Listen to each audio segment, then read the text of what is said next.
উন্নত, আমরা লাইভ হয়ে গিয়েছি, এবার শুরু করব। হ্যাঁ, হ্যাঁ, শুরু করুন।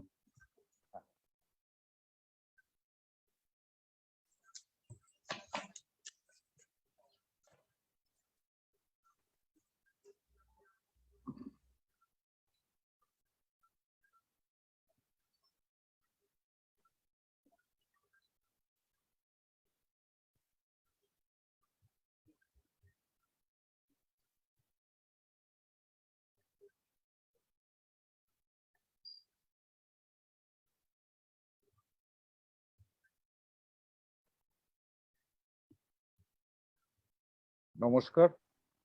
জনস্বাস্থ্য সংক্রান্ত কথোপকথন ডায়ালগস অন পাবলিক হেলথের এই পর্বে আপনাদের স্বাগত। আজকের কথোপকথনে আমরা কথা বলবো শ্রমজীবী স্বাস্থ্য উদ্যোগের উপদেষ্টা, ওয়েস্ট বেঙ্গল ডক্টরস ফোরামের আহ্বায়ক এবং রাজ্যের 5টি চিকিৎসক সংগঠনের যৌথ মঞ্চ জয়েন্ট প্ল্যাটফর্ম অফ ডক্টরস এর যুগ্ম আহ্বায়ক ডক্টর পুণ্যব্রত গুণের সঙ্গে। রাজ্যে সরকারি হাসপাতালগুলিতে ভর্তি হয়ে চিকিৎসা করাতে গেলে স্বাস্থ্যসাথী কার্ড থাকা আবশ্যক। এই সরকারি সিদ্ধান্তের পরিপ্রেক্ষিতে যে বিতর্ক দানা বেঁধেছে, আজকে আমরা তাই নিয়েই কথা বলব। জনস্বাস্থ্য নিয়ে, বিশেষ করে শ্রমজীবী মানুষের স্বাস্থ্যের অধিকার নিয়ে দীর্ঘদিন কাজ করছেন ডক্টর গুণ। শ্রমজীবী মানুষের কাছে প্রত্যক্ষভাবে স্বাস্থ্য পরিষেবা পৌঁছে দেওয়াটাকে নিশ্চিত করার উদ্যোগ নিয়েছে তার সংগঠন শ্রমজীবী স্বাস্থ্য উদ্যোগ। কথোপকথনটা শুরু করার আগে কয়েকটা কথা বলে নেওয়া দরকার। এই কথোপকথনগুলোর আয়োজনের পিছনে যে ভাবনাটা থাকে সেটা হলো অসমমতের মধ্যে বিনিময়টাকে সম্ভব করা, সবাইকে সমমত ও সহমতে সামিল করাটা কথোপকথনের উদ্দেশ্য নয়। ফলে জনস্বাস্থ্য সংক্রান্ত এই কথোপকথনগুলোর সূত্রেই আমরা আলাদা আলাদা মতগুলোর সঙ্গে পরিচিত হয়েছি। যেমন এই কোভিড পরিস্থিতি কতটা গুরুতর এবং তার প্রতিকার সম্পর্কে মতবিরোধ আছে। সেই আলাদা মতামতের মানুষেরাই 3টি বিষয়ে একমত হয়েছে। এক, লকডাউন বা অন্য কোনো নামে জীবন জীবিকার অধিকার কেড়ে নিয়ে কোভিডের কোনো কার্যকরী প্রতিকার সম্ভব নয়, তাই জীবন জীবিকার উপর রাষ্ট্রের চাপিয়ে দেওয়া বিধিনিষেধ একটা ভুল পদক্ষেপ। 2, টিকার যাচাই পর্ব ট্রায়াল যতক্ষণ না শেষ হচ্ছে ততক্ষণ পর্যন্ত কাউকে টিকা নিতে বাধ্য করা উচিত নয়, টিকা নেওয়ার সিদ্ধান্ত ব্যক্তিগত এবং ঐচ্ছিক। 3, টিকা গ্রহণ পরবর্তী তথ্য মানুষের সামনে তুলে ধরলে টিকার কার্যকারিতা সম্পর্কে মানুষ সিদ্ধান্ত নিতে পারবেন। সচেতন সিদ্ধান্তে পৌঁছতে গেলে প্রত্যেক ব্যক্তিরই টিকার কার্যকারিতা সম্পর্কে এই তথ্য জানার অধিকার আছে। আর আজকের কথোপকথনে আমরা যার সঙ্গে কথা বলছি, ডাক্তার পুণ্যব্রত গুণ জনস্বাস্থ্য আন্দোলনের নেতৃস্থানীয় কর্মী। ছত্তিশগড় থেকে কানোরিয়া এবং সংলগ্ন জুট মিল শ্রমিক অঞ্চলে দিল্লিতে শ্রমজীবী মানুষের জন্য স্বাস্থ্য প্রতিষ্ঠান তৈরি করা, পরিচালনা করার ব্যাপারে তার অভিজ্ঞতা অপরিসীম। যেখানে প্রতিষ্ঠান নেই সেখানে পরিষেবা পৌঁছে দেওয়ার কাজে সবসময় সামনে থেকে নেতৃত্ব দিয়েছেন। ফলে জনগণের দরিদ্রতম অংশের চিকিৎসার অধিকার সুনিশ্চিত করতে তার ধারাবাহিক উদ্যোগের কারণেই তিনি আজকের মূল আলোচক। এর সঙ্গে বিভিন্ন দেশে স্বাস্থ্য বীমার প্রয়োগ ও অভিজ্ঞতা সম্পর্কে তার গবেষণা আমাদের বিষয়টি বুঝতে আরো ভালোভাবে সাহায্য করবে বলে আমাদের ধারণা। তাই আলোচনার সময় যারা প্রশ্ন করতে চান তারা আলোচনার প্রসঙ্গের মধ্যে থাকবেন, এটা আমাদের প্রত্যাশা। নয়তো অপ্রাসঙ্গিক বিবেচনায় প্রশ্নগুলো আমরা বাদ দেব। আজকের আলোচনার মূল বিষয় স্বাস্থ্য বীমা এবং তার বাধ্যবাধকতা। এই আলোচনায় কোভিড পরিস্থিতি নিয়ে কথা বলাটা তিনি কোথাও প্রাসঙ্গিক মনে করলে আলোচনায় আনবেন। আজকের মূল আলোচনার বিষয় কোভিড পরিস্থিতি নয়। আজকের কথোপকথন আমরা এবার শুরু করছি। পুনদা, আমি প্রথম প্রশ্নে যেতে পারি? হ্যাঁ, নিশ্চয়ই। হ্যাঁ, প্রথম প্রশ্নটা একটু খুব আমাদের মতো শহুরে আনাড়ি আর অটেকনিক্যাল লোকজনের মতো করেই আমি প্রশ্নটার আগে রাখি। চিকিৎসার খরচ যোগানোর দায় যদি সরকারই নেয় তাহলে তার মধ্যে আপত্তির প্রশ্নটা ঠিক কোথায়? সকলের জন্য বীমা মানেই কি সকলের জন্য চিকিৎসার অধিকার সুনিশ্চিত হচ্ছে না?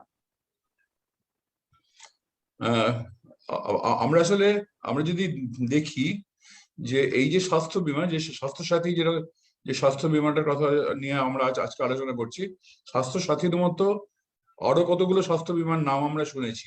একটা হচ্ছে RSBY বা রাষ্ট্রীয় স্বাস্থ্য বীমা যোজনা, 2 নম্বর হচ্ছে আয়ুষ্মান ভারত, আর আমাদের রাজ্যে স্বাস্থ্য বীমা। আমাদের মনে রাখা দরকার যে এই স্বাস্থ্য বীমাগুলো, সেই স্বাস্থ্য বীমা আমরা আমাদের নিজেদের পকেট থেকে পয়সা দিয়ে প্রিমিয়াম কিনে প্রিমিয়াম দিয়ে স্বাস্থ্য বীমা করাই, অথবা সরকার আমাদের হয়ে স্বাস্থ্য বীমা করিয়ে দিক না কেন, এই স্বাস্থ্য বীমাগুলো কিন্তু কেবলমাত্র হসপিটালাইজেশনের খরচ মেটায়। আপনার যদি কোনো অসুস্থতা হয়, তাহলে আপনাকে যদি অসুস্থতার জন্য হাসপাতালে ভর্তি হতে হয়, সেই হাসপাতালে ভর্তির সময়কার যে খরচ, সেই খরচের একাংশ আপনি এই বীমা থেকে পাবেন। দেখা গেছে আমাদের দেশের মানুষের যে out of pocket health expenditure হয়, মানুষ যে নিজের পকেট থেকে পয়সা খরচ করে চিকিৎসা করান, তার 63% খরচ হয় আউটডোর চিকিৎসা কিনতে গিয়ে। আউটডোর চিকিৎসা মানে ডাক্তারের ফি কিংবা হসপিটালের দেখানোর জন্য খরচ দেওয়া। তার থেকে বেশি খরচ হয় পরীক্ষা নিরীক্ষায়, আর সবচেয়ে বেশি খরচ হয় ওষুধ কিনতে গিয়ে। এই তিনটে যে খরচ, এবং যার পরিমাণটা মোট আউট অফ পকেট এক্সপেন্ডিচারের 63%, তার কোনো দায়িত্ব কোনো স্বাস্থ্য বীমা নিচ্ছে না। স্বাস্থ্য বীমার ক্ষেত্রে, স্বাস্থ্য বীমাকে বিরোধ করার ক্ষেত্রে এটা আমাদের একটা বড় কারণ, প্রথম বড় কারণ। এছাড়া আরো অনেকগুলো কারণ আছে। আপনি যদি এখন বলতে বলেন তাহলে আমি এখনই বলতে পারি, না হলে আপনি যদি না না, প্রশ্ন আগে বাড়ান। আপনি হ্যাঁ, আপনার সুবিধা মতো আপনার মতো করে বলুন। তাছাড়া সেটা হচ্ছে যে আমাদের দেশের সরকার একটা ঘোষণাপত্রে স্বাক্ষর করেছিল 1978 সালে, মানে আজ থেকে 43 বছর আগে। সেটাকে বলা হয় আলমা আটা ডিক্লারেশন। আলমা আটা ডিক্লারেশন ছিল 1978 সেপ্টেম্বর মাসে কাজাকিস্তানের রাজধানী আলমাটা, সেখানে বিশ্ব স্বাস্থ্য সংস্থার উদ্যোগে একটা প্রাইমারি হেলথ কেয়ার নিয়ে একটা কনফারেন্স হয়। সেই কনফারেন্স থেকে ঘোষণা করা হয়েছিল হেলথ ফর অল বাই 2080, 2000 খ্রিস্টাব্দের মধ্যে সমস্ত মানুষের স্বাস্থ্যের ব্যবস্থা। তার মানেটা কি? তার মানেটা হচ্ছে যে সরকারগুলো নিজের দেশের যে নাগরিক, তাদের স্বাস্থ্য রক্ষার দায়িত্ব নেবে। এই যে ঘোষণাপত্র, আলমাটার ঘোষণাপত্র, তাতে আমাদের দেশ স্বাক্ষর করেছিল। তো আমরা যদি সেই স্বাস্থ্য রক্ষার দায়িত্বের মধ্যে, স্বাস্থ্য মানে তো কেবলমাত্র চিকিৎসা নয়, চিকিৎসার একটা পার্ট হচ্ছে ট্রিটমেন্ট। সেই ট্রিটমেন্টটাও যদি সরকার পুরোটা না দেয়, কেবলমাত্র হসপিটালাইজেশনের খরচটা দেয়, এবং সেটাও নিজের পরিকাঠামোয় এটা করা সম্ভব, সেই পরিকাঠামোয় না দিয়ে বেসরকারি পরিকাঠামোয় তার খরচের একটা অংশ মাত্র দেয়, তাকে তো আমরা অবশ্যই বিরোধ করব।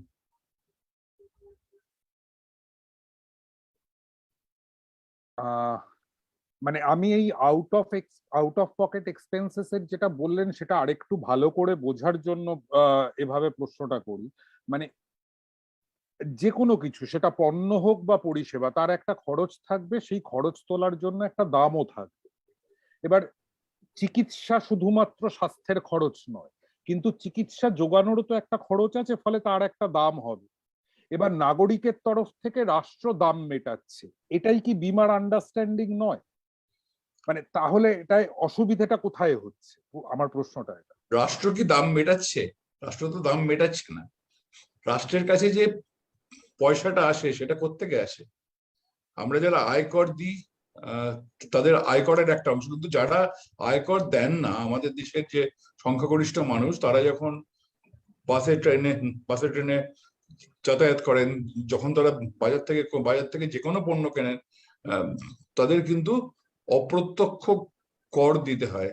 সেটাই রাষ্ট্রের অর্থের মূল যোগান। এবং পৃথিবীর যে দেশগুলোতে সরকার নাগরিকের স্বাস্থ্যের দায়িত্ব নিয়েছে, সে দেশগুলোতে কিন্তু এই টাকাটা থেকেই স্বাস্থ্য পরিষেবা যোগানোর খরচটা এসছে। মানে এটা আমরা কোনো নতুন কথা বলছি না যে সরকার নাগরিকের স্বাস্থ্য রক্ষার দায়িত্ব নেই, এটা আমরা কোনো নতুন কথা বলছি ব্যাপারটা এরকম নয়। মানে আজ থেকে 109 বছর আগে 1912 খ্রিস্টাব্দে ইউরোপের নরওয়েতে প্রথম আমরা এই হেলথ ফর অল, যেটাকে ভালো ভালো কথায় ইউনিভার্সাল হেলথ কেয়ার বলা হয়, সমস্ত মানুষের জন্য তাদের প্রয়োজন মতো সমমানের চিকিৎসা পরিষেবা, সেটা নরওয়ের সরকার তার নাগরিকদের দেয়। তার পরে আমরা দেখি 1937 সালে 1917 নভেম্বর বিপ্লব হওয়ার পরে 20 বছর লেগেছিল সোভিয়েত ইউনিয়নের সরকারের সমস্ত নাগরিকের জন্য চিকিৎসা পরিষেবা পৌঁছে দেওয়ার যে ব্যবস্থা, সেটাকে পুরো করতে। 1937 সাল থেকে সোভিয়েত ইউনিয়নে ইউনিভার্সাল হেলথ কেয়ার আছে। 1949 চীন মুক্ত হয়। 1950 সেখানে সবার জন্য স্বাস্থ্যের ব্যবস্থা করে সরকার। 1960 কিউবা। আমি কয়েকটা সমাজতান্ত্রিক দেশের নাম বললাম, তার মানে ব্যাপারটা এরকম নয় যে সমাজতন্ত্র না হলে ইউনিভার্সাল হেলথ কেয়ার হবে না। 1948 সালে ইউনাইটেড কিংডম, ব্রিটিশ যুক্তরাজ্যে ন্যাশনাল হেলথ সার্ভিস শুরু করা, NHS। যে বছর তারা আমাদের দেশ ছেড়ে গেছেন, তার পরের বছরই তারা নিজেদের দেশে NHS শুরু করেছে। আমরা যারা ভারতবর্ষের ডাক্তারি পড়ি, আমরা যে কারিকুলাম ফলো করি, সেই কারিকুলামটা হচ্ছে ব্রিটিশের তৈরি করা কারিকুলাম। আমরা যে টেক্সট বইগুলো পড়ি, আমরা যদি নোট বই না পড়ে টেক্সট বই পড়ে ডাক্তারি শিখতে চাই, তাহলে সেই টেক্সট বইগুলো বেশিরভাগ হচ্ছে ব্রিটিশ অথরদের লেখা। অথচ ব্রিটিশরা তাদের নিজেদের দেশে একটা ইউনিভার্সাল হেলথ কেয়ারের যে সিস্টেম তৈরি করেছে, আমাদের দেশ সেদিকে এগোয়নি। এটা দুঃখজনক একটা ব্যাপার। আমরা যদি দেখি যে পৃথিবীর যে দেশগুলো, তার প্রায় 40% ইউনিভার্সাল হেলথ কেয়ারের ব্যবস্থা আছে। তার মধ্যে সমাজতান্ত্রিক দেশ আছে, ধনবাদী দেশ আছে, গরিব দেশ আছে, সমস্ত ধরনেরই দেশ আছে। আমরা যদি উন্নত দেশগুলোকে দেখি, পৃথিবীর যে উন্নত 24টা দেশ, তার মধ্যে 23টা দেশে ইউনিভার্সাল হেলথ কাভারেজের ব্যবস্থা আছে। একটা দেশে নেই, এই দেশটার নাম হচ্ছে মার্কিন যুক্তরাষ্ট্র। অথচ মার্কিন যুক্তরাষ্ট্রের পয়সায় আফগানিস্তান এবং ইরাকের মানুষ হেলথ কেয়ার পায়। আবার এই একদম গরিব দেশ, আমাদের প্রতিবেশী দেশ শ্রীলঙ্কাতে ইউনিভার্সাল হেলথ কেয়ার আছে। শ্রীলঙ্কাতে ইউনিভার্সাল হেলথ কেয়ার, সেখানে তো স্বৈরতান্ত্রিক, আমরা জানি যে আমাদের দেশের মতো সোকল্ড গণতান্ত্রিক নয়, স্বৈরতান্ত্রিক। সেখানেও ইউনিভার্সাল হেলথ কেয়ারের ব্যাপার আছে, ব্যবস্থা আছে। থাইল্যান্ডে ইউনিভার্সাল হেলথ কেয়ারের ব্যবস্থা আছে। সুতরাং সেসব দেশগুলোর সরকার যদি ইউনিভার্সাল হেলথ কেয়ারের ব্যবস্থা করতে পারে, আমাদের দেশে এটা হতে পারে না, ব্যাপারটা এরকম নয়।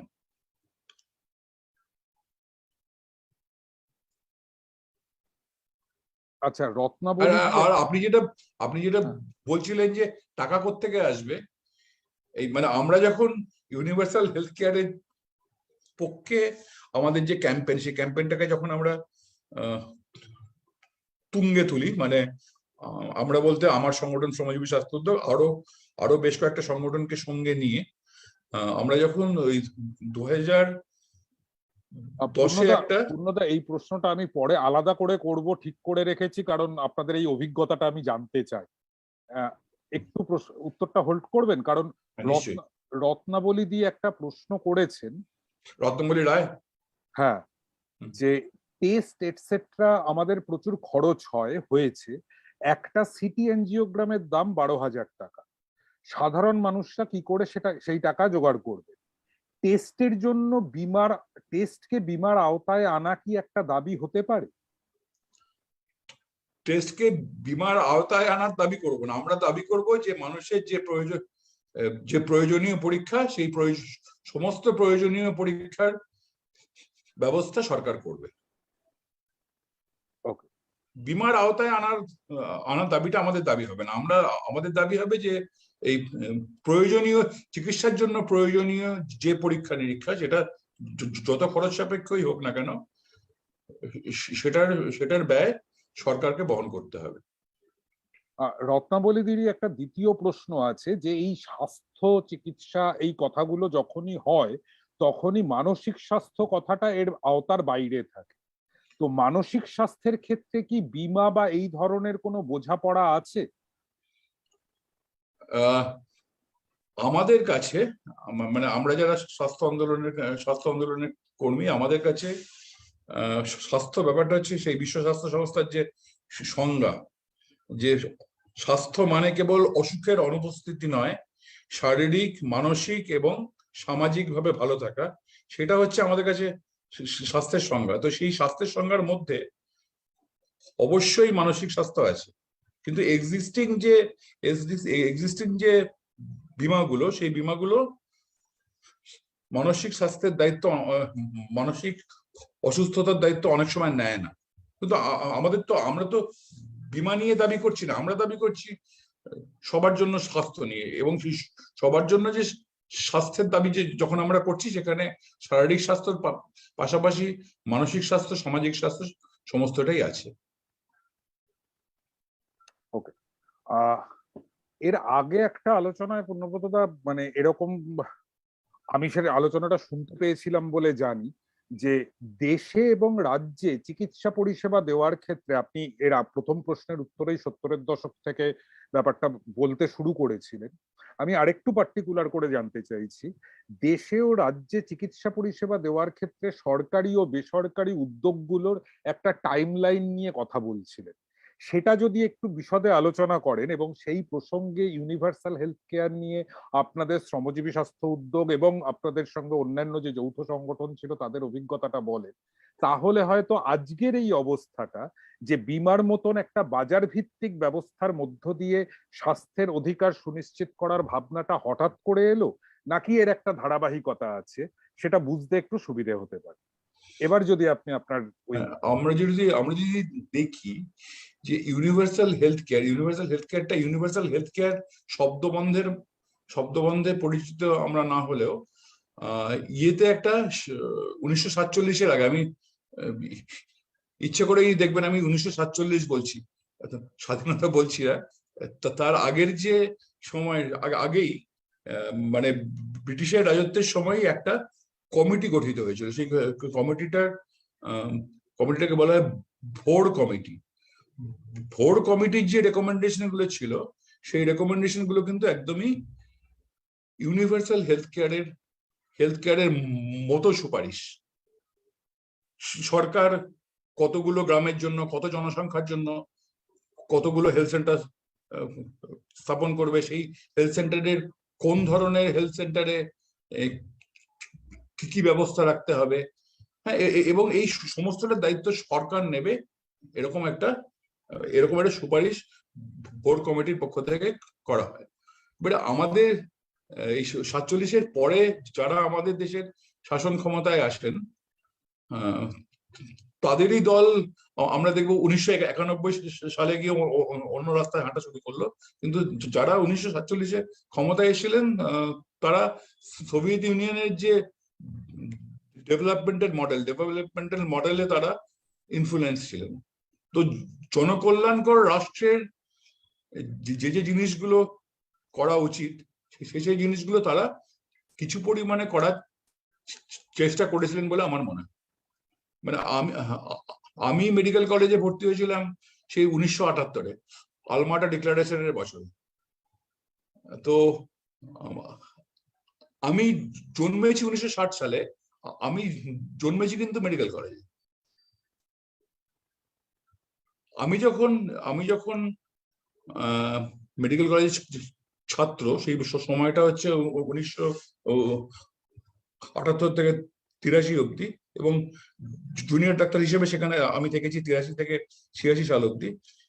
সেই সময়টা আমি দেখেছি আমাদের সরকারি হাসপাতালগুলোতে শহরের সর্বোত্তম, সরকারি মেডিকেল কলেজ হাসপাতালগুলোতে শহরের সর্বোত্তম চিকিৎসা পাওয়া যেত। তার বাইরে বেসরকারি নার্সিং হোম, বড় নার্সিং হোম 3টে ছিল, জানেন আপনারা, তাদের সেগুলোর নাম, সেগুলো এখনো একটু নাম পাল্টে আছে। উডল্যান্ডস নার্সিং হোম এখন Woodlands hospital, Bellevue nursing home Bellevue hospital, আর ক্যালকাটা নার্সিং হোম এখন সিএমআরআই। তো বাকি যে ছোটখাটো নার্সিং হোম গুলো ছিল সেগুলো ওই পাড়ায় ডাক্তাররা তার নিজের পাড়ায় একটা ছোট নার্সিং হোম করলেন, সেখানে তারা ভর্তি রাখলেন পেশেন্ট, অপারেশন করলেন। কিন্তু সমস্ত সর্বোত্তম চিকিৎসা পাওয়া যেত আমাদের সরকারি হাসপাতালগুলোতে। কলকাতার 4টে মেডিকেল কলেজ এবং পোস্ট গ্রাজুয়েট যে মেডিকেল ইনস্টিটিউশন এসএসকেএম, সেখানে আমার মনে আছে আমি ছাত্র থাকার সময় ত্রিপুরার মুখ্যমন্ত্রী নৃপেন চক্রবর্তী ভর্তি হয়েছেন মেডিকেল কলেজে। বীরেন্দ্র চট্টোপাধ্যায় আমাদের কলেজে চিকিৎসা পেয়েছেন। হিরেন মুখার্জি, যদ্দূর মনে হয় হিরেন মুখার্জি চিকিৎসার জন্য মেডিকেল কলেজে ভর্তি হতেন। তো অবস্থাটা এরকম ছিল। এবং মেডিকেল কলেজগুলোতে, সরকারি হাসপাতালগুলোতে অধিকাংশ বেড ছিল ফ্রি বেড। সেখানে সমস্ত কিছু ফ্রিতে পাওয়া যেত, এমনকি দামি অ্যান্টিবায়োটিক, ক্যান্সারের ওষুধ, সমস্ত কিছু ফ্রিতে পাওয়া যেত। যেগুলো কিছু কিছু জিনিস পাওয়া যেত না। আমাদের একটা আন্দোলন হয়েছিল 1983 সালে, অল বেঙ্গল জুনিয়র ডাক্তার ফেডারেশনের আন্দোলন। সেই আন্দোলনের পরে একদম সবে মাত্র বাজারে এসছে এরকম অ্যান্টিবায়োটিক, নতুন ক্যান্সারের ওষুধ, সেগুলো আমরা লোকাল পারচেস, স্পেশাল ইন্ডেন্ট করে আমাদের ফ্রি পেশেন্টদের জন্য আনাতে পারতাম। অন্যদা একটু থামাবো? হ্যাঁ, মানে বিষয়টাকে আমি এইটা প্রসঙ্গটা আনলেন বলে বলছি, এই যে সময়টা আপনি বলছেন এটা মোটামুটি 80-র দশকের মধ্যভাগ বা শেষ দিক। আর এই সময়টায় বিশেষ করে মেডিকেল ইনস্টিটিউশন গুলোতে এসএডিএসএ মুভমেন্ট, মানে ছাত্র আন্দোলন বা তার পরবর্তীতে জুনিয়র ডাক্তার আন্দোলন, যেটার কথা আপনি বলছেন 83-র পরে, মানে এইটা অনেকটাই সেই সময়কার চিকিৎসা পরিকাঠামোর ক্ষেত্রে একটা নির্ণায়ক ভূমিকা নিয়েছিল। যে এই যে আপনি বললেন যে ইমিডিয়েট অ্যান্টিবায়োটিক যেগুলো বেরোচ্ছে সেগুলোও তখন পাওয়া যাচ্ছে আন্দোলনের ফলে। এইটাকেও যদি একটু বিস্তারিতভাবে ধরেন যে ছাত্র আন্দোলন কি করে স্বাস্থ্য পরিকাঠামোটাকে একটু এনরিচ করে। না, আমি আসলে এই অনেকগুলো ঘটনা একসঙ্গে হয়েছিল। এসএডিএসএ তৈরি হয়েছে 77 সালে। 77-এর আগেও যারা জুনিয়র ডাক্তার, সিনিয়র ডাক্তার ছিলেন, তারা 70 দশকের মাঝামাঝি একটা বড় আন্দোলন করেছিলেন। সেই আন্দোলনের থেকে এবিজেডিএফ আন্দোলনের মূল ফারাকটা ছিল যে এবিজেডিএফ আন্দোলনে মূল দাবিটা ভাতা বৃদ্ধি ছিল না। মূল দাবিটা ছিল মানুষের দাবি, হসপিটালে যাতে ওষুধপত্র পাওয়া যায়, হসপিটালে যাতে 24 ঘন্টা পরীক্ষা নিরীক্ষা হয়, সেই দাবিগুলো ছিল। তো তার পাশাপাশি আরো অনেকগুলো আন্দোলন ছিল সে সময়। ওই 80-র দশকের শুরুতে হয়তো আপনি শুনে থাকবেন, মানে তখন আপনি খুব ছোট বোধহয় নয়, তো সেই সময় ড্রাগ অ্যাকশন ফোরামের একটা আন্দোলন ছিল। হ্যাঁ, all India drug action network ছিল।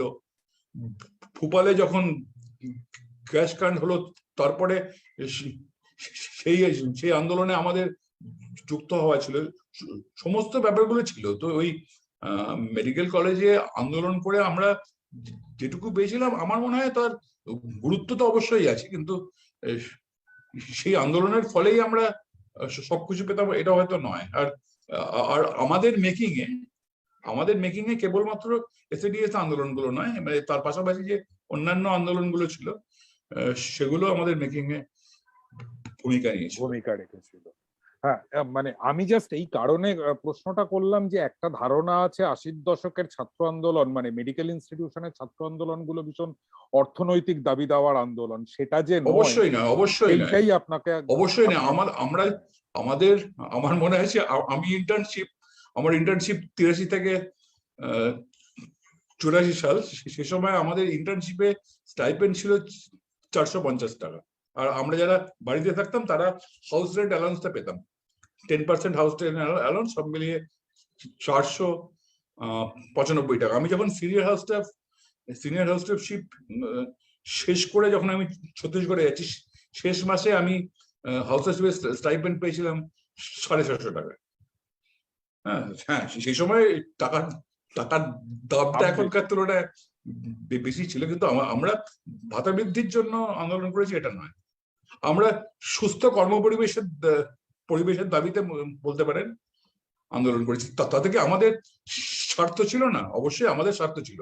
স্বার্থটা কি? মেডিকেল ছাত্ররা শেখে কার কাছ থেকে? রোগীর কাছ থেকে। রোগীদের চিকিৎসা যদি ঠিকঠাক না হয় তাহলে কি আমরা শিখতে পারি? আমরা তো পারি না শিখতে। আপনি যদি বলেন যে সেটা আমাদের স্বার্থেরই আন্দোলন, মানে আমরা নিঃস্বার্থ হয়ে অন্যের জন্য আন্দোলন করেছি, এটা হয়তো অন্যভাবে দেখলে নয়। আমি আবার আপনার পুরনো কথাটায় ফিরি, মানে মেডিকেল কলেজ এবং মেডিকেল কলেজ অ্যাসোসিয়েটেড যে হাসপাতালগুলো, তার সঙ্গে 3টে বড় নার্সিং হোম, আর পাড়াভিত্তিক ডাক্তারদের মানে চিকিৎসকদের ইন্ডিভিজুয়াল উদ্যোগের ক্লিনিক, এই যে স্বাস্থ্য পরিকাঠামো পশ্চিমবঙ্গের বা মূলত শহর মফস্বলের, এইটা কত পর্যন্ত, কত সাল পর্যন্ত, কবে এটা থেকে এটা মোটামুটি 90 সালের মানে 90-এর দশকের শুরু অবধি। এরপরে ব্যাপারটা কিভাবে বদলাতে শুরু করলো সেটা যদি বদলালো? আমরা জানি আমাদের ওই যে দল 47-এ ক্ষমতায় এসেছিল তাদেরই সরকার ছিল, তাদের প্রধানমন্ত্রী ছিলেন নরসিমহা রাও আর অর্থমন্ত্রী ছিলেন মনমোহন সিং। সেই সময় ওই বিশ্ব ব্যাংক এবং আন্তর্জাতিক মুদ্রা ফান্ডের কাছ থেকে আমাদের সরকার বড় মাপের ঋণ নেয় এবং সেই ঋণের শর্ত মেনে তারা পরিষেবার যে ক্ষেত্রগুলো থেকে সে অর্থে মুনাফা হয় না, হেলথ, এডুকেশন, সেগুলো থেকে সরকার সরে আসতে থাকে, তাতে ইনভেস্ট করা বন্ধ করে দেয় এবং যে জায়গাটা ছেড়ে দিতে থাকে বেসরকারি ব্যবসায়ীদের জন্য। তো আমরা শুরুটা হয়েছিল যে একদমই প্রতীকী শুরু, মানে ওই আউটডোরে দেখাতে গেলে 2 টাকার টিকিট করতে হবে, সেই 2 টাকার টিকিট এখনো অব্দি তাই আছে। এখনো অব্দি মেডিকেল কলেজগুলোতে দেখাতে গেলে 2 টাকা দিয়ে টিকিট করতে হয়। পরীক্ষা নিরীক্ষা করার জন্য অল্প কিছু পয়সা নেওয়া হতো, বেডের জন্য সামান্য কিছু পয়সা নেওয়া হতো, সার্জারি করাতে গেলে কিছু টাকা নেওয়া হতো, সেটা একটা বড় অপারেশনের জন্য হয়তো 1000 টাকা নেওয়া হতো। এগুলোকে ইউজার ফি নাম দেওয়া হতো। যদি আপনি টাকার অঙ্কে দেখেন তাহলে ইউজার ফিটা খুব বড় অঙ্কের টাকা নয়, কিন্তু দেখা গেছে মানে এটা নিয়ে আমাদের আরেকজন সহকর্মী, কোনোদিন আপনারা তাকে আলোচনায় আনতে পারেন, ডক্টর সিদ্ধার্থ গুপ্ত। সিদ্ধার্থ গুপ্ত জেএনইউর একজন অর্থনীতির গবেষক। বিজয়া রায়ের সঙ্গে বামফ্রন্ট আমলের শেষ দিকটায় গ্রামাঞ্চলের স্বাস্থ্যকেন্দ্রে কিছু সার্ভে করে। তো তাদের ইয়েতে যেটা দেখা যায়, গবেষণায় যেটা দেখা যায়, যে ইউজার ফি চালু করার পরে গরিব মানুষ ডায়াগনস্টিক সার্ভিস কম অ্যাক্সেস করতে পারছে। তো এইটা দেখা যেতে থাকে, একদিকে এটা হয়, অন্যদিকে সরকার কি করে? সরকার আরো কতগুলো পদক্ষেপ নেয়। মানে আমি আমার ব্যাখ্যাটা বলছি, আমি যেভাবে ব্যাপারটাকে বুঝি সেই ব্যাখ্যাটা বলছি, অন্যরাও অন্যভাবে ব্যাখ্যা করতে পারে। হতো যে আমাদের সময় মেডিকেল কলেজে যারা পড়াতেন তারা প্র্যাকটিসিং ছিলেন, প্র্যাকটিসিং ডাক্তার। তারা বাইরে যে প্র্যাকটিসটা করতেন সেই প্র্যাকটিসের নাম হতো তিনি মেডিকেল কলেজের অধ্যাপক বলে। আমাদের কিছু মাস্টারমশাই ছিলেন যারা সরকার থেকে পয়সা নিতেন না, অনারারি পোস্ট। উত্তম কুমারের যিনি কার্ডিওলজিস্ট ছিলেন তার নাম আপনি শুনে থাকবেন, ডক্টর সুনীল সেন মেডিকেল কলেজের অনারারি কার্ডিওলজিস্ট ছিলেন। ডাক্তাররা মানে এই টিচার ডাক্তাররা, তারা মেডিকেল কলেজের টিচার, সেটা তাদের পেশেন্ট টানার ক্ষেত্রে একটা কাজ করতো। বামফ্রন্ট সরকার তাদের রেজিমের মাঝামাঝি সময় টিচিং পোস্টগুলো, এটা আমি এক্সাক্ট সালটা আমার মনে নেই, এটা 87 সাল হবে, 87 বা 88 সাল হবে। সেই সময় মেডিকেল টিচারদের প্রাইভেট প্র্যাকটিস বন্ধ করে দেয়। তার ফলটা যেটা হয়, সেই ফলটা হলো যে ভালো মেডিকেল টিচার যাদের অনেকের খুব ফ্লারিশিং প্র্যাকটিস ছিল, তারা সরকারি চাকরি ছেড়ে দেন। আর কেউ কেউ ওই টিচিং ছেড়ে, মেডিকেল এডুকেশন ছেড়ে এমনি হেলথ সার্ভিসে চলে যান। আমার যিনি ইউরোলজিস্ট টিচার ছিলেন, আমি যার আন্ডারে কাজ করেছি, তিনি যেমন ওই বাঘাযতীন হাসপাতালে ওই মেডিকেল কলেজ ছেড়ে দিয়ে বাঘাযতীন হাসপাতালে তিনি কাজ করেন এবং তার সঙ্গে তিনি প্র্যাকটিস করেন। তো এই যে ভালো টিচারদের চলে যাওয়া, এটাও কিন্তু মেডিকেল এডুকেশনকে এবং মেডিকেল কলেজগুলোকে ক্ষতিগ্রস্ত করে। মানে এটার যুক্তিটা কি ছিল বামফ্রন্ট সরকারের তরফ থেকে? মানে করাপশন, সময়, যে তারা হয়তো এরকম ছিল যে বেশি সময় তারা হসপিটাল দেবেন, বেশি সময় তারা হসপিটাল দেবেন, এরকম একটা ব্যাপার ছিল। আর আর যেটা হয়েছিল সেটা হচ্ছে যে ওই আমি যেটা বললাম যে 1983 অল বেঙ্গল জুনিয়র ডাক্তার ফেডারেশনের আন্দোলন, সেই আন্দোলনের সময় আপনার যেটা হয় সেটা হলো যে সেটা তো একটা সর্বাত্মক একটা আন্দোলন ছিল। 7টা মেডিকেল কলেজের আন্দোলন ছিল এবং 7টা মেডিকেল কলেজকে আমরা দুবার প্যারালাইজ করে দিয়েছিলাম। প্যারালাইজ যখন করেছিলাম, তার পাশাপাশি আমরা এমার্জেন্সি সার্ভিস না, আমরা প্যারালাল আউটডোর চালিয়ে মানুষের যাতে কম কষ্ট হয় সেটা দেখার চেষ্টা করেছিলাম। তো আমাদের এই আন্দোলনটার পাশে সিনিয়র ডাক্তারদের যে সংগঠন, সরকারি যারা সিনিয়র ডাক্তার, তাদের তখন একটাই সংগঠন ছিল, সেটা হচ্ছে হেলথ সার্ভিস অ্যাসোসিয়েশন। সেই হেলথ সার্ভিস অ্যাসোসিয়েশনে বিভিন্ন রাজনীতির লোকজনেরাই ছিলেন, সবাই একসঙ্গে ছিলেন। তো তারা এই আন্দোলনটাকে সমর্থন করে। তো এরপরে যেটা হয়, ওই আন্দোলনে আমাদের একটা পার্শিয়াল ভিক্টরির পরে আমরা যখন উইথড্র করলাম, ওরা যেটা করে যে জুনিয়র ডাক্তারদের যে অংশটা রুলিং পার্টির সমর্থক, তাদের কিছু জনকে অ্যাডহক অ্যাপয়েন্টমেন্ট দেয়। অ্যাডহক অ্যাপয়েন্টমেন্ট দিয়ে মেডিকেল কলেজগুলোতে পোস্টিং করে দেয়, যে ভবিষ্যতে যাতে জুনিয়র ডাক্তাররা আন্দোলন করলে পরে পরিষেবা চালু রাখা যায়। এটা একটা দিক। দ্বিতীয় যেটা করে সেটা হলো যে এই সরকারি ডাক্তারদের সংগঠনকে ভেঙে আরেকটা সংগঠন তৈরি করে এবং ট্রান্সফার পোস্টিং এর গাজর ঝুলিয়ে বেশিরভাগ সরকারি ডাক্তার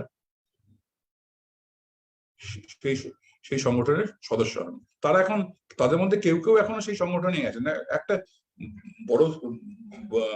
বড় অংশই সেই নতুন সংগঠনটাই আছেন।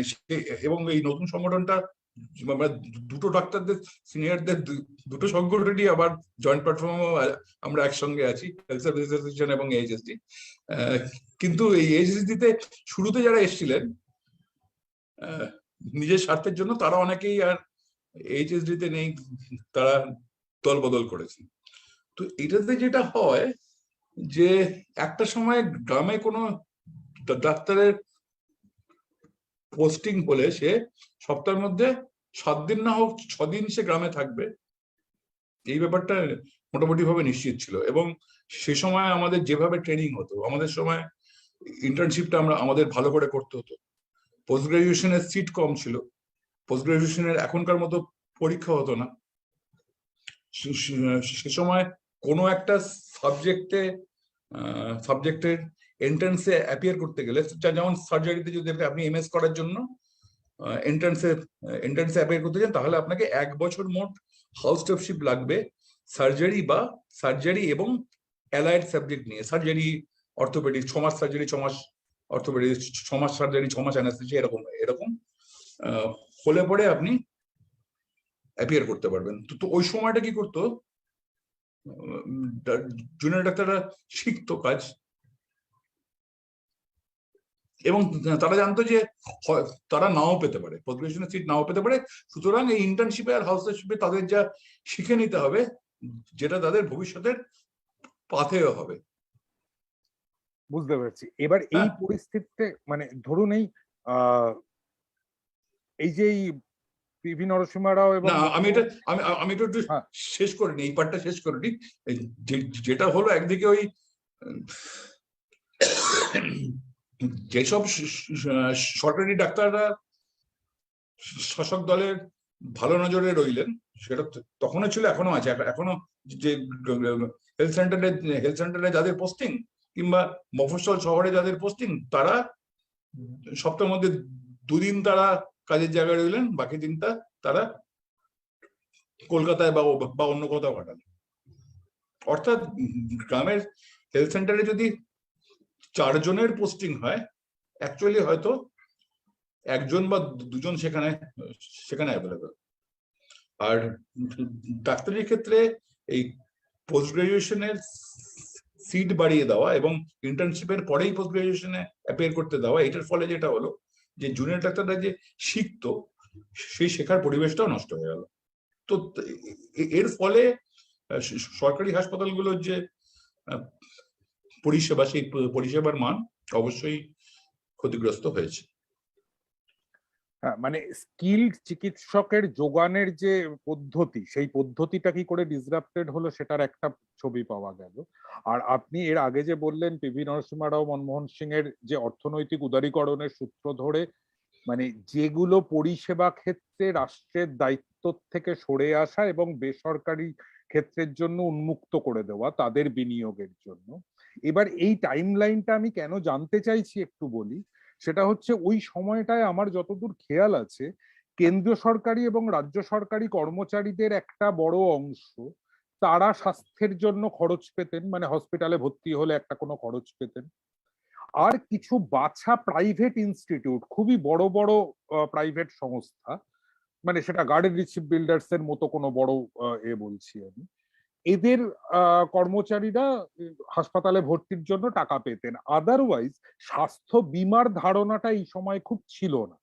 ওই যে আপনি 3টে নার্সিং হোম আর সরকারি কাঠামো, তা সেখান থেকে এই মানে এত নার্সিং হোম, এতগুলো বেসরকারি প্রতিষ্ঠান এই পর্যন্ত আসা, এবং এর মধ্যে স্বাস্থ্য বীমা মোটামুটি শহুরে মধ্যবিত্ত পর্যন্ত মানুষের কাছে একটা এসেনশিয়াল প্রয়োজনীয়তা হয়ে দাঁড়ানো, এই পরিবর্তনটার টাইম লাইনটা আমি একটু জানতে চাইছি। হ্যাঁ,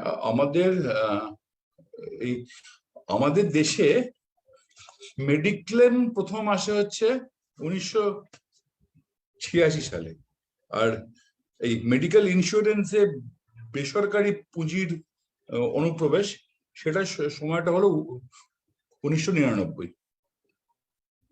আর আপনি যে ইয়েটা বলছেন, ওই যে হেলথ স্কিম, এমপ্লয়িজ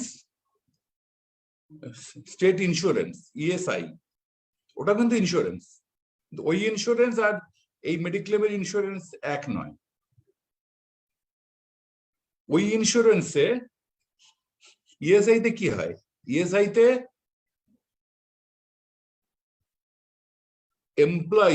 এমপ্লয়ি একটা পার্সেন্টেজ, তার ওয়েজের একটা পার্সেন্টেজ কন্ট্রিবিউট করে, এমপ্লয়ার সে একটা পার্সেন্টেজ কন্ট্রিবিউট করে, একটা পার্সেন্টেজ স্টেট কন্ট্রিবিউট করে, একটা পার্সেন্টেজ